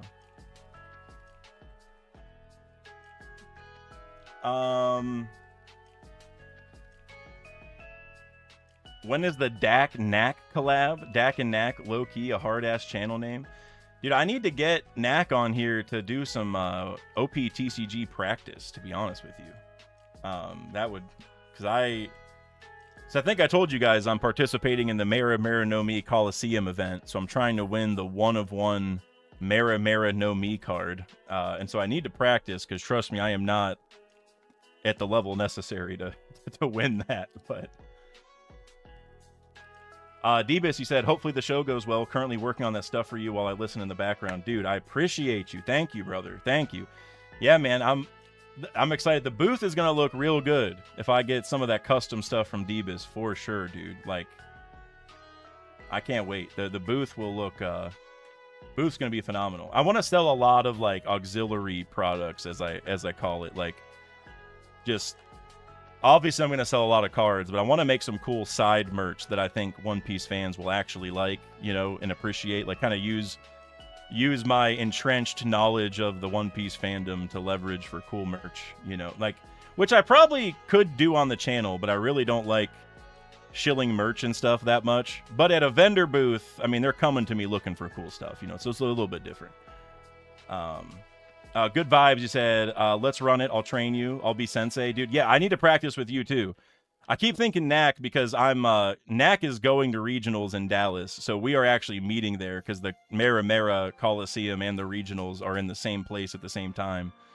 But I need to practice with you. Well, for one thing, I need to practice with lots of people to get all the perspectives, but I know you're extremely good too, so definitely need to practice with you too. I need to go through my training arc, I need all my teachers. You can be like, well, I was gonna say like you could be like my Jiraiya or something, but that could be taken the wrong way. So you can be the Rayleigh. Debus, you said I have an idea for a really cool display item I'm gonna send you for your booth. It'll be a good eye catcher. I definitely need those.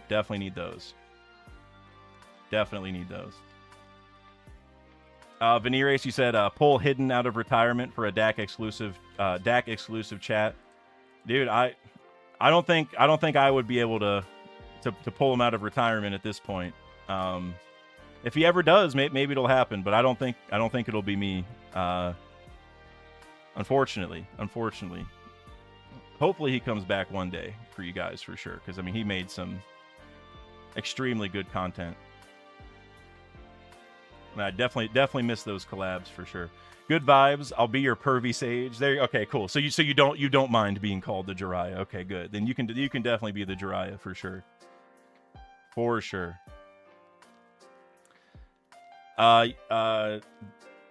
Dexter, you said, what does the 19 weapon ideas say? Let me scroll down. I got just various types of weapons. And then down here, Bushido also said the Damocles Tenebris.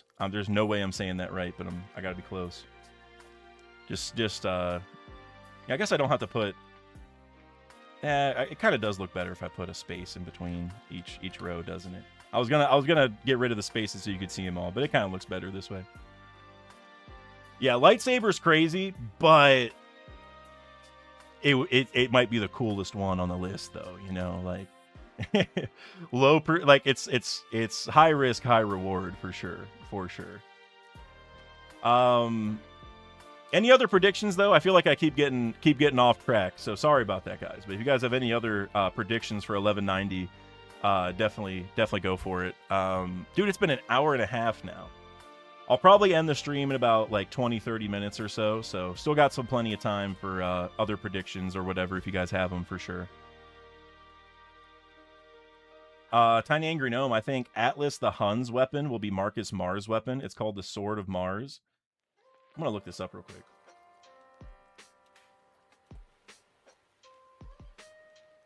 Is it the sword? Oh, Sword of Attila. Yep, Sword of Mars.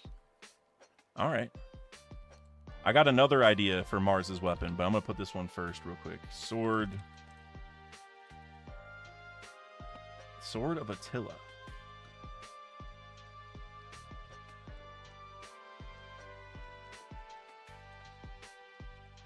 I guess I should say will be the Marcus family weapon, right? I guess Marcus Mars. Tiny sexy gnome. But I will throw this on there. I don't know what the weapon's called, but the Marcus family weapon will be like Gonfal's spear. I forget what Gonfal's like spear, what that weapon's called. There's a specific name for it, and I think I looked it up in the Discord and we talked about it, and I just can't remember. But remember, Gonfal looks just like Mars, right? Like they are twins, pretty much. And Gonfal was the Sky Knight, or what? Yeah, Sky Knight, right? That's what he went by. But he dressed like a knight, literally. And his weapon was like this giant spear thing, right? Like a lance. Lance, thank you. Yeah, it's like he's like, what is it, like a, is it like jousting or whatever? Is that, it's kind of like that, right? It's like the kind of thing you would use, like that's what it reminds me of. It's probably not that, but that's what it reminds me of, is like a jousting thing, at least in my mind. But it's like, it's just a long weapon thing, you know? Which would make more sense if there's like a jousting reference, because like he flies around on a flying horse, right? So I guess that would actually line up really well. Gross Stonks, you said, I have a prediction that we're going to see Scopper make Emu bleed. We had one similar to that from Mr. Bushido. I'll put yours right under it so they're just next to each other. Scopper makes Emu bleed, which I suppose these probably have to coincide, because if you're going to cut Emu, like bleeding would be a requirement, but whatever. I kind of said it earlier, but if he does, I feel like that's going to be like like Scopper's like swan song, you know? Like he's going to put everything he has into one blow as like proof, like, all right, Luffy, like you got to be on that level consistently if you want to beat this guy. And then he passes out or something, or dies. I don't know. Probably not going to die, but underscore, you said someone has to come save Gabon like Gabon saved Luffy. I totally agree with this. I don't know if it'll happen in 1190, because it would be kind of crazy if like Scopper just jumped in to help at the end of last chapter, and if literally in this chapter someone else has to jump in to save him, it's kind of like, man, you were useless, you know? But I do agree that eventually that'll have to happen. And as we spoke of earlier, I think Dragon I keep going back to Dragon. I keep going back. He's gotta become relevant again. I mean, well, he's relevant, but like he's got to show up and do something major again soon. And I just think there are few things that would immediately flip the narrative on Dragon, or as much as showing up to stop Emu would, you know, because like everyone wants to make fun of Dragon for not doing anything. If he shows up to box with Emu and help save Elbaf, it's just like, all right, now you're doing something. You made up for all of it, you know. Growth Staunch, you said Loki hybrid form incoming. And I know there was someone earlier who said that. And sorry I did not write it down and put your name. I remember I read it, and I was like, oh, that's a good one. I'm going to bring that up. And then I forgot. But I know at the very beginning someone said that. And so shout out to whoever that was. But, I mean, this is something we are going to see this arc. Like, I can't imagine a world where we don't see Loki's hybrid form, you know? Now, you know, he is down for the count as we speak. So I don't know if he's going to get up and start fighting soon. And I don't think we would see the hybrid until that happens. So I don't know if it'll happen, you know, in the next chapter or two. But eventually, this is happening for sure. 100%. 100%. 100%. Plume Blackhat, you said mine. Did you mean that you said Loki hybrid? I'll put you here just in case. And if I'm wrong, I'll remove you. But I think that's what you're implying. I genuinely can't remember who it was. So I have no way of telling if you're telling the truth, but I trust you regardless.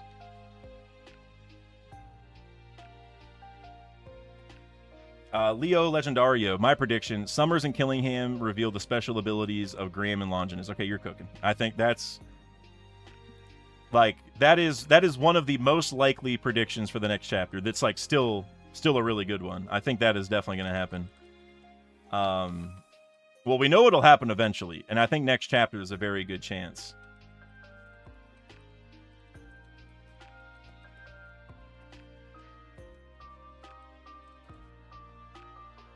Because, you know, kind of like Emu said, I think it was Vohu, like, pulls out your life energy or whatever. And so you could read that to mean, like, well, do all of the weapons just do the same thing? Which I think is a possibility. Like, they all pull out your life energy. Kind of like Enma did, but Enma did it the reverse, where Enma pulls it out of the user instead of the enemy. But it could also be that these blades all have special powers. And I think that would be way cooler. And that seems more like something Oda would want to do. You know, you can't even really see everything. My bad. That seems like something that Oda would want to do, if you ask me, right? Like, it's way cooler to give all the blades new special powers than just the same power for all of them. And like we talked about earlier with Cerberus, if Cerberus fits into this paradigm somehow, I mean, that's way different than stealing the life energy, right? I mean, you might steal life energy in the sense of, like, killing people, but not in the same way that Vohu was doing, right? So I hope they're all different. So, and if we learn that Graham and Longinus have special abilities, then that's like, you know, we've locked it in that they all have special ones. So I really hope so.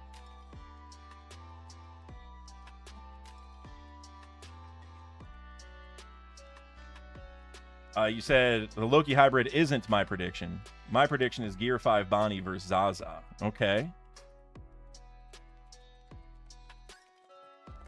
Give me some of your logic on this. Because, like, I mean, I think it would be cool. But, like, is it gonna be like, is it a sun god versus rain god sort of expose? Is that the idea behind it? You know, because, like, if she goes into Gear 5, she's, like, emulating the sun god. If she's going against Zaza, who is emulating the rain god, we kind of have, like, female sun god versus female rain god kind of fight. Is that sort of what you're thinking? Oh, Tiny Angry Gnome, you are cooking. You're cooking a meal that I have cooked and ate myself many times. So I appreciate this agenda. If the weapons really are pulling out life energy, life return would be the answer to it. It's like a spirit bomb pulling in the energy of the world or something. Dude, to me, I'm gonna say life return is the answer to the life stealing from the weapons. That's not like the best sentence to explain it, but I just think life return, man, it's got to come into play majorly. You know, I had the whole theory about, and I've actually seen some other posts about this from people who I presume didn't see my video. You know, I'll have good faith. That video didn't get that many views, so they probably didn't. But I've seen quite a few posts on Reddit recently of people saying the same thing. Like, oh, could Chopper's secret actually be life return? Oh, has anybody thought that Chopper's Rumble Ball points could just be driven by life return? And I'm like, oh, y'all are all cooking the same meal, you know? And I just think if that's true, if the Chopper life return connection is true, and that ties into the Domi Reversi stuff, then it would make perfect sense that it also ties into this life stealing stuff from the weapons, I would argue. And again, the name life return, it's like, if we were to take it at face value, which I know, you know, we're translating semi-Kikon, that's like what it is in Japanese. You know, we're just trying to come up with a romanization of that term or whatever. But if you were to take it at face value, life return sounds like the perfect thing to counter a life-stealing weapon, you know? And again, maybe that's not how the translation really is supposed to work, and we shouldn't take it that literally, but like, man, it seems like it's like right there for the taking, you know? So I'm with you. I'm with you.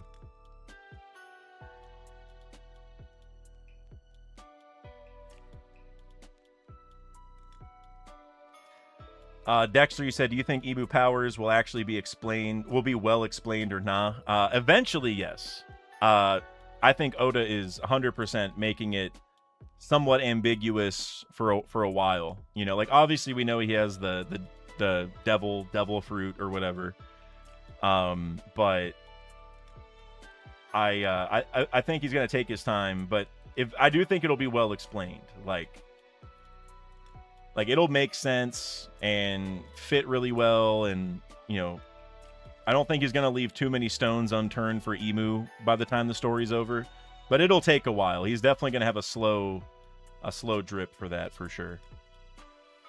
I see Steve Irwin in the chat, back from the dead. Appreciate you. Hey, cuz, and everyone on chat. Welcome, my cousin. I'm so glad you're here. Thank you, brother. Well, cousin, but I say brother all the time, so brother, appreciate you. Thank you for sliding in, man. We got to play some games, by the way. I've been meaning to tell you. I know I already told you that we got to play. But I got my Apex Legends all updated, and I've been wanting to play that lately. So maybe tonight we can play if you're free. Or we can play, I don't know. I don't know what else.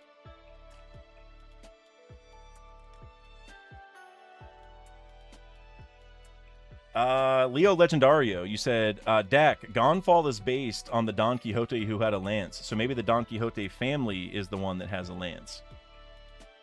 Gonfall is based on the Don Quixote who had a lance? Like, I know, like, you're talking about, like, the Don Quixote painting, right? Like, or, well, at least that, because he has the staff. That's what I always think of.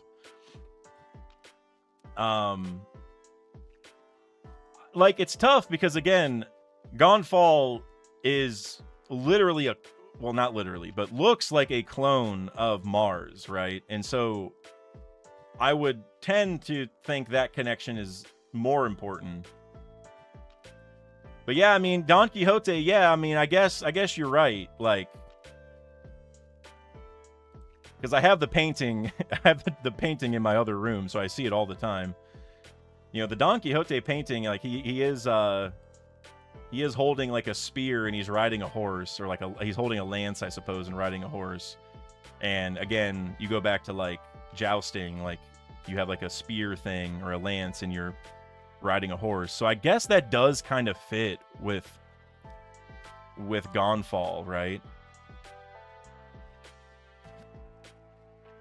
I mean, I'm trying to think of how that could work, mixing it with Mars as well, because Mars is Marcus Mars.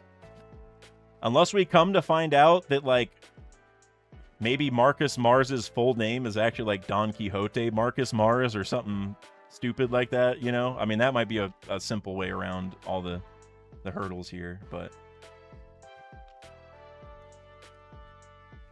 yeah, I don't know, man.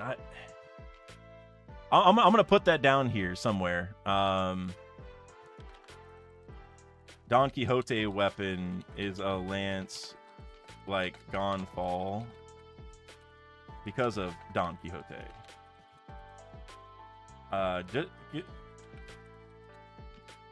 Yeah, that's an interesting one. I feel like we're definitely on to something, you know? Like whether it's the Don Quixote blade or the Marcus family blade or some mixture of the two, there's got to be a lance. Somewhere in these weapons, there's got to be a lance. It's got to be. Plume Blackhead, you said, just did a YouTube search. Don Quixote is a book. Yeah, but there's a famous painting by Pablo Picasso called Don Quixote that's based off of that, or one of them is based off. Yeah, because yeah, so Don Quixote, this is just the Wikipedia. I honestly don't know the lore very well, but Don Quixote is a 1955 sketch by Pablo Picasso of the Spanish literary hero and his sidekick, Sancho Panza. So Don Quixote is like a depiction of this Spanish hero, I suppose. So yeah, there's some connection there for sure. For sure. Yeah, I think like right around the time I got into One Piece, one of my roommates had a painting of Don Quixote, and I knew it was called Don Quixote before I met Don Quixote do Flamingo. So whenever I first learned of his name, I'm like, wait, Don Quixote? Whoa, like I know that. And so every time we bring up Don Quixote, the painting is, and then he let me keep the painting afterwards, so I still have it. I mean, I say painting, it's like a cheap thing on a canvas, but he so yeah, I know there's some connection with Don Quixote in that painting for sure. And he's riding a horse and has a spear, so it would make sense. Will of Dreams, the story Don Quixote, he had a lance and attacked a windmill that he thought was a dragon.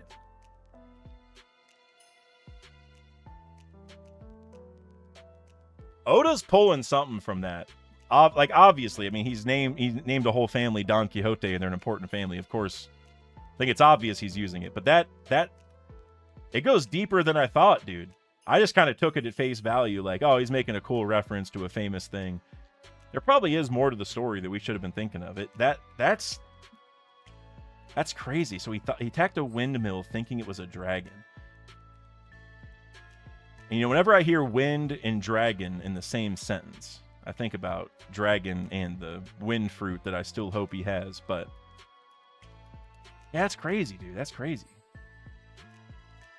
Obama Snow Gaming, you said hello, Dak. Hello, Obama Snow. Welcome to the stream. We're just going through some predictions. Well, right now, it was originally 1190 predictions, and we got those.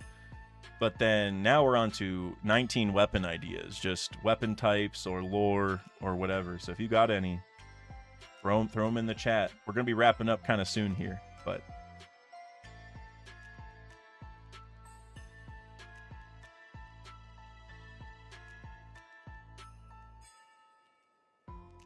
Steve Irwin, you said, I'm surprised Oda hasn't come up with a Bob Ross inspiration. I'm trying to cope and answer here. I feel like, I mean, look, we got enough people with afros in the story that might be a Bob Ross inspiration right there. You know, I mean, Oda loves his afros. So if I was to cope, that's maybe one copium answer. But he does have a lot of like interesting references to people like that. Like, oh, I can't remember it off the top of my head now, but I remember in the beige cover story, they go to Dressrosa and they meet a guy playing a guitar, and he has the same name as like an actual famous Spanish guitarist.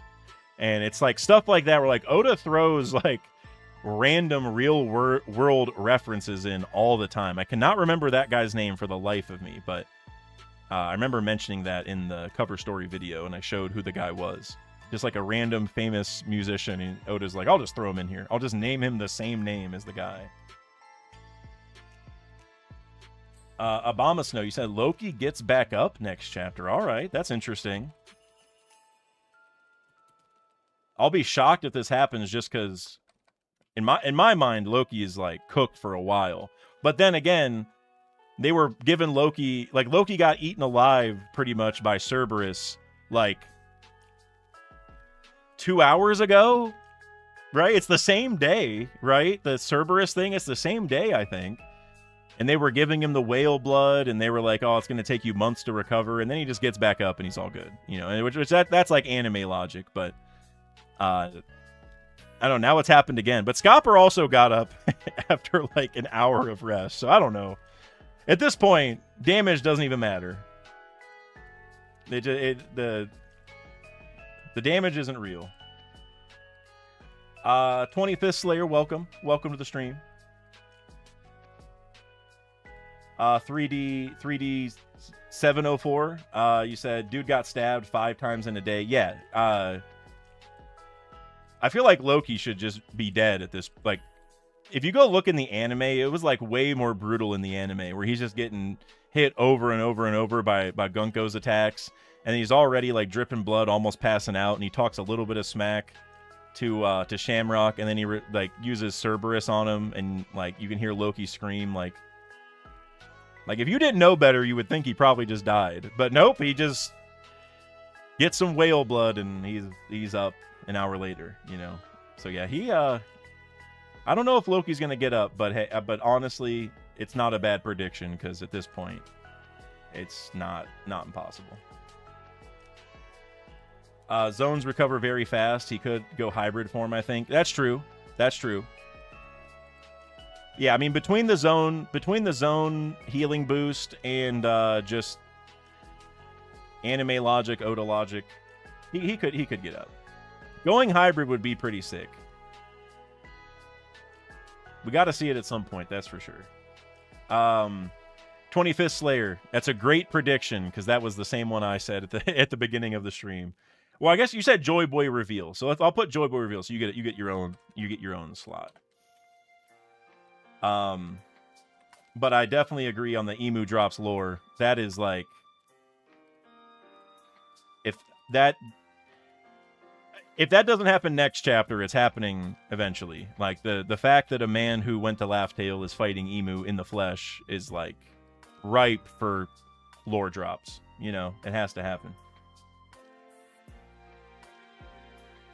What are the odds Loki doesn't know how to go hybrid? Plume Black Hat says. He definitely does, because if you, well, at least in my opinion, the way I see the scene, if you go back to when he killed Harold, one of the panels shows like a silhouette of him holding Harold by the head, and I don't think that would be like, he's definitely not going to be in regular mode, because he's kicking Harold's ass, so he's in one of the zone forms for sure, right? And if he's standing up grabbing him in the way that the silhouette was showing, I don't think his regular dragon form would work. I don't even know if he would fit in the freaking castle if he was in full dragon form, right? Although I guess we did see him like run through the castle, so I guess he can fit even in dragon form. But regardless, he was like standing up, right? It looked like he was like semi-human in that form, or giant, you know what I mean? So I think that was him in his hybrid right after he ate it, basically. And so I think he knows how to go hybrid for sure. But again, maybe I'm misinterpreting the panels. Wouldn't be the first time, but that seems to be the case to me, that's his hybrid, or that's what Oda wants us to think. Bobby Gangwar, you said, update on Kuma, Bonnie, and Lilith next chapter. Let's put that on there. I like that one, because again, I do think that there's a good chance that we're going to still get more lore. We're going to get Scopper and Emu, you know, like duking it out, giving some lore and all that kind of stuff. But Oda really loves like dipping away from the action for a chapter and just updating us and then getting back to the hype, by the end. He's done that a few times recently. So I could see this chapter being not really that focused on Scopper and Emu, but sort of everyone else's movements, you know, that are working around this. So yeah, I could see that one. I could definitely see that.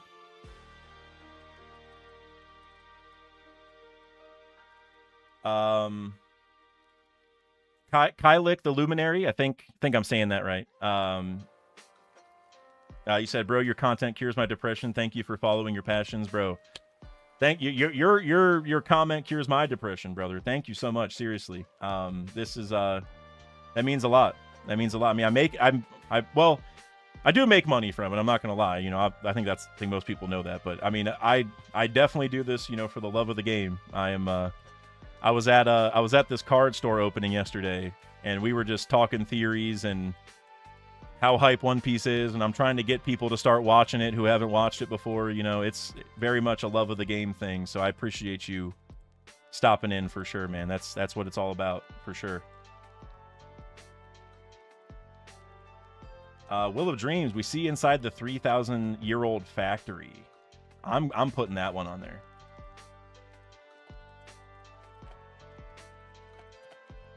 Because we're gonna see that eventually. And going back to wait, did I put? Oh, okay, this got to go up there. But you know, based off the last prediction, that would kind of fit well. If we're gonna get an update on Kuma, Bonnie, and Lilith, that might require the lab to be a focus, right?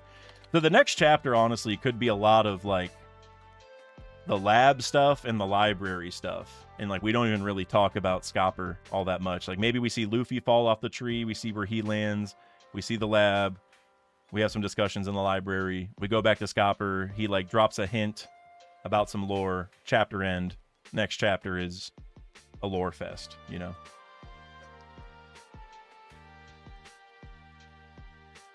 Black Hat, you said, do you think Emu passed down a type of martial art, like how Cypherpole has their Roku Shiki?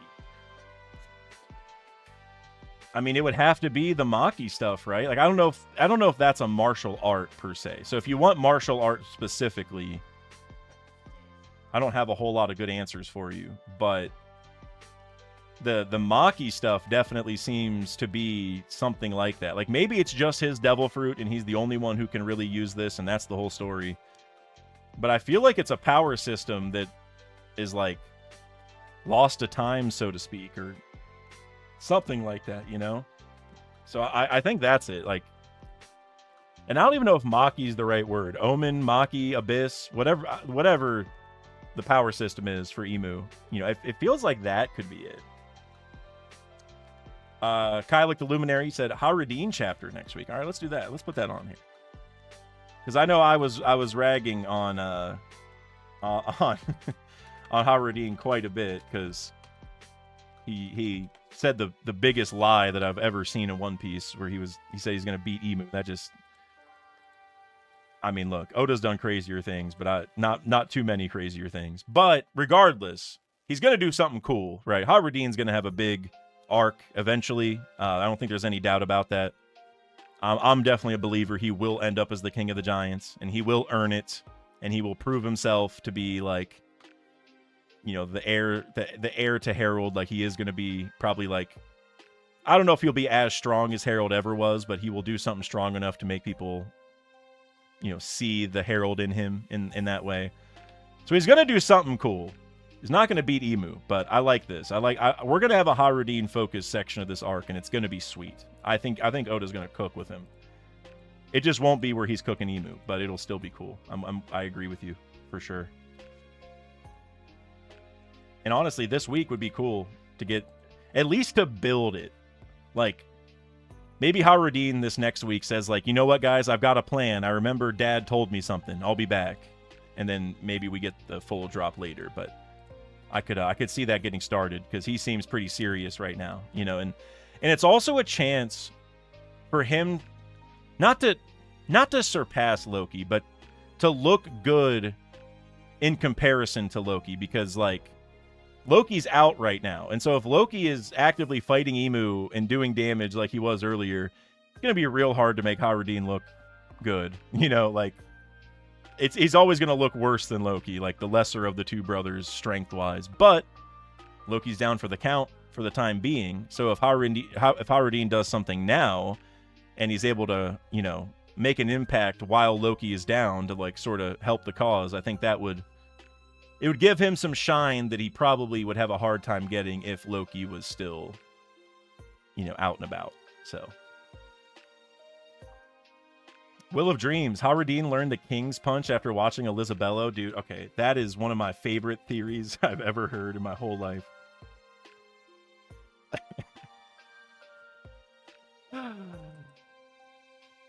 Oh my god, I love that so much. I don't think it's like super likely, but I love that so much. Because he wants to be the king of the giants, right? Like, he does want to be a king, and the King Punch, like, I mean, he at least heard about it. You know, like, he was around, he was there. And I swear to God, if this next chapter is Haradin, like I said, he says, guys, I got a plan, don't worry. And then he just starts going, like, he starts punching the air over and over, and they're like, Haradin, what are you doing? He's like, guys, I got it. Just keep him distracted. If that, God, if that happens, that's such a One Piece thing, right? Like that, again, I don't think it's super likely, but that would be so, just so One Piece-ified for something funny like that to happen. Love that idea, man. Love it. Love it. Love it. Mr. Bushido with the €2. Scopper is Domi reversied. You know, somehow that didn't cross my mind at all. But that's a great idea. It's a really, really good idea. Like seeing a demonic Scopper. And, you know, we could almost get a little parallel to God Valley that way. Because Rox was ordered to go kill his wife and child. Scopper's wife and child are on Elbaf right now. Imagine Scopper gets Domi reversied, and he's ordered to go kill Ripley and Colin. And then we got to stop Scopper from that. I don't even know if I want that to happen, because it would. Elbaf is going through a lot right now. You know, like Ripley has had her kid taken from her multiple times. Poor girl's been through a lot. But man, that would be cool though. that would be cool. And then and Veneer Ace, like you said, if this leads to how Scopper dies, because like we gotta kill him. Although, in a very weird way, I actually think this would help him not die. Because like if he's fighting Emu, I think Emu would probably just kill him. Or Emu obviously has like the propensity to kill him. Emu could. So I think if they just fight, if they keep fighting, that's almost more likely for him to die that way. But if he gets Domi reversied, then I think where this goes is that we're gonna like find a way to save him. Right? Like maybe it'll be an inversion of God Valley where, you know, Rox... Well, the thing is Rox didn't even die from Roger and Garp. He got knocked out of Domi Reversi, and he was still conscious, but then Garling killed him, right? The God's Knights walked over and finished him off kind of thing. So, you know, that's a little bit iffy there, like on exactly how... Like, if you say he died from Domi Reversi or not, maybe he would have died anyway. I don't know. But this might drive us to figure out Domi Reversi more so we can save Scopper. And who is the one who can save him? Chopper. And I feel like Scopper and Chopper have this connection brewing that I've talked about like 100 times. I feel like I've mentioned it in several videos, where maybe the Mountain Eater thing is actually because of Drum Kingdom, and maybe Scopper has met Dr. Kureha, and it could even be that that's his mom or grandma because they wear the same kind of sunglasses, if that matters to anybody. Scopper and Chopper rhyme. Chopper's also named after chopping down trees. Like, there's all these sort of connections between them. And so if Scopper gets Domi reversied and Chopper is the one to save him, that could be like just a beautiful connection, like beautiful through line with the Drum Kingdom stuff, if all the other theory elements are true, right?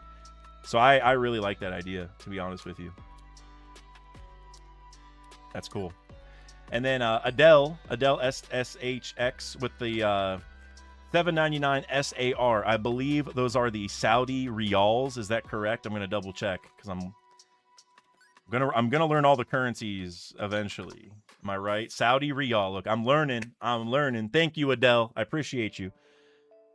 Someone from the heaven realm interfering. That is definitely going on the list. I was trying to heart your super chat, but the chat froze for me, so I can't. But pretend I hearted it. I'll do it in a second. But I love that. I'm putting that on here for sure. But now I'm curious.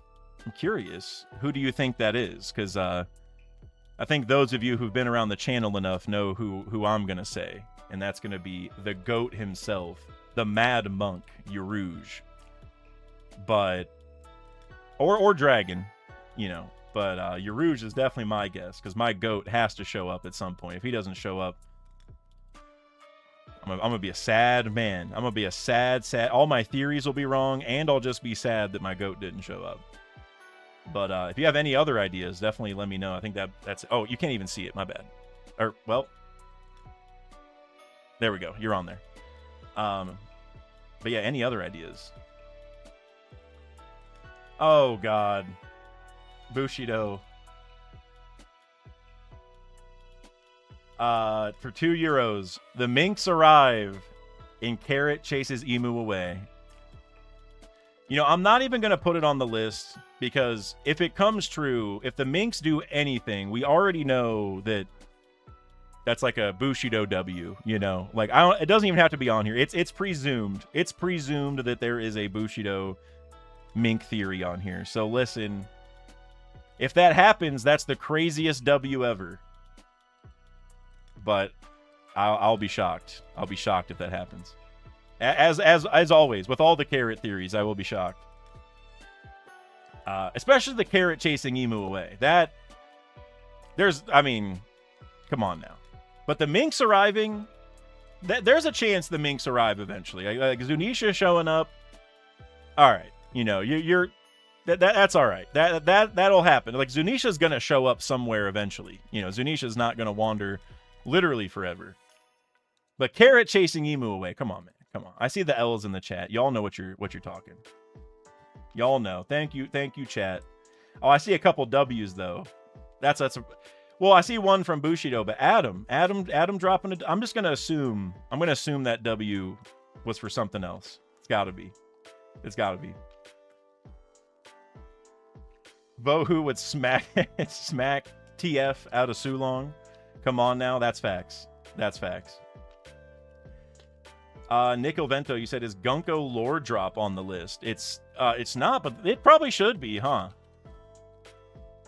Because now that she's like freed from the ice, but she's still like unconscious, there's a chance that she wakes up and starts spilling the beans on how Emu's powers work and everything that's going on, right? So that's a very good guess, to be honest with you. That should have been on here probably.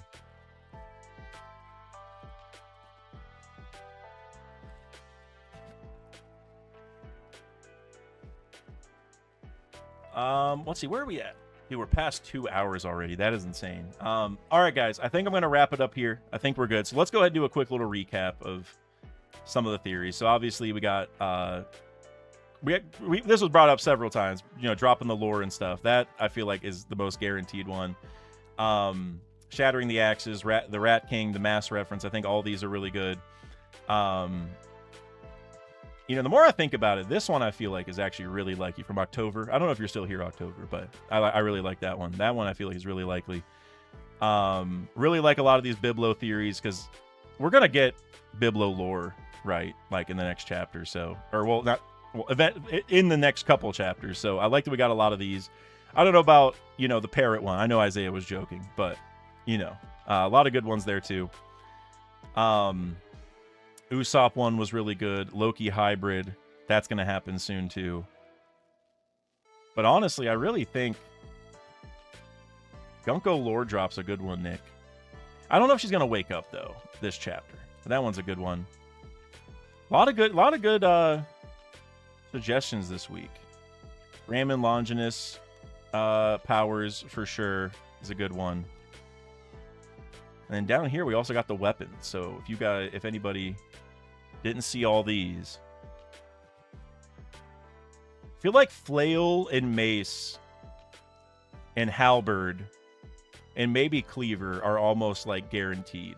Like, because I mean, they're still blades, but they're different, right? And I think those are very likely. But I really would love to get a lightsaber or a bow and arrow, or a lance is also a good guess, like we were talking about, whether that's Marcus or Don Quixote. So a lot of good suggestions this week, guys. A lot of good ones. And before we wrap it up, just one more time, in case you joined late and you're still watching, we did get some cool reveals for the One Piece card game. Rock's leader coming in. Rock's Manga Rare and Luffy Crew Manga Rare coming in. Top chases of the Elbaf set. I'm going to lose all my money trying to get those. Baki Kaido. Got a lot of cool things, just in case you missed those. But yeah, here's the predictions, guys. We'll see what comes true. We'll see. Hopefully, like I said, I want to make this a more consistent thing. So hopefully, hopefully I make it even better too. We got a little bit of a different layout this time. Speaking of making it better, let me go ahead and do that. So hopefully, like I said, this will be a more regular thing, and we can start like revisiting last week. So like maybe a week from now, we can look at this and be like, okay, who got some right, and give some shout outs to those people. And then go into the 1191 predictions or something like that, right? So hopefully we're a little more consistent, or I'm a little more consistent. You guys are always consistent. That's never a problem, is you guys. I got to be more consistent. So yeah, hopefully that happens, guys. But thank you all for being here. It was a very fun stream. I'm glad I did this. Very glad I did. Like, every time I stream, I'm glad I do. Like, sometimes I'm tired, and I'm like, I'm not really feeling it. But today I was actually tired, but I'm like, I want to do it anyway. And it was a lot of fun, and it was worth it. So thank you, guys. But yeah, I'll catch you guys. Well, actually, I have a video dropping tomorrow. I could maybe get it done today, but it'll drop tomorrow. The video is about, I think I mentioned it last stream, but Davy, Emu, and Joy Boy being like an old version of Ace, Sabo, and Luffy, essentially. The idea has been around for a while, but there's a lot of specifics to the idea that I think are interesting that you guys will like. So that'll be out tomorrow. But otherwise, next stream will be, whenever the next chapter drops, so probably Friday. So be on the lookout, guys. But thank you guys as always. And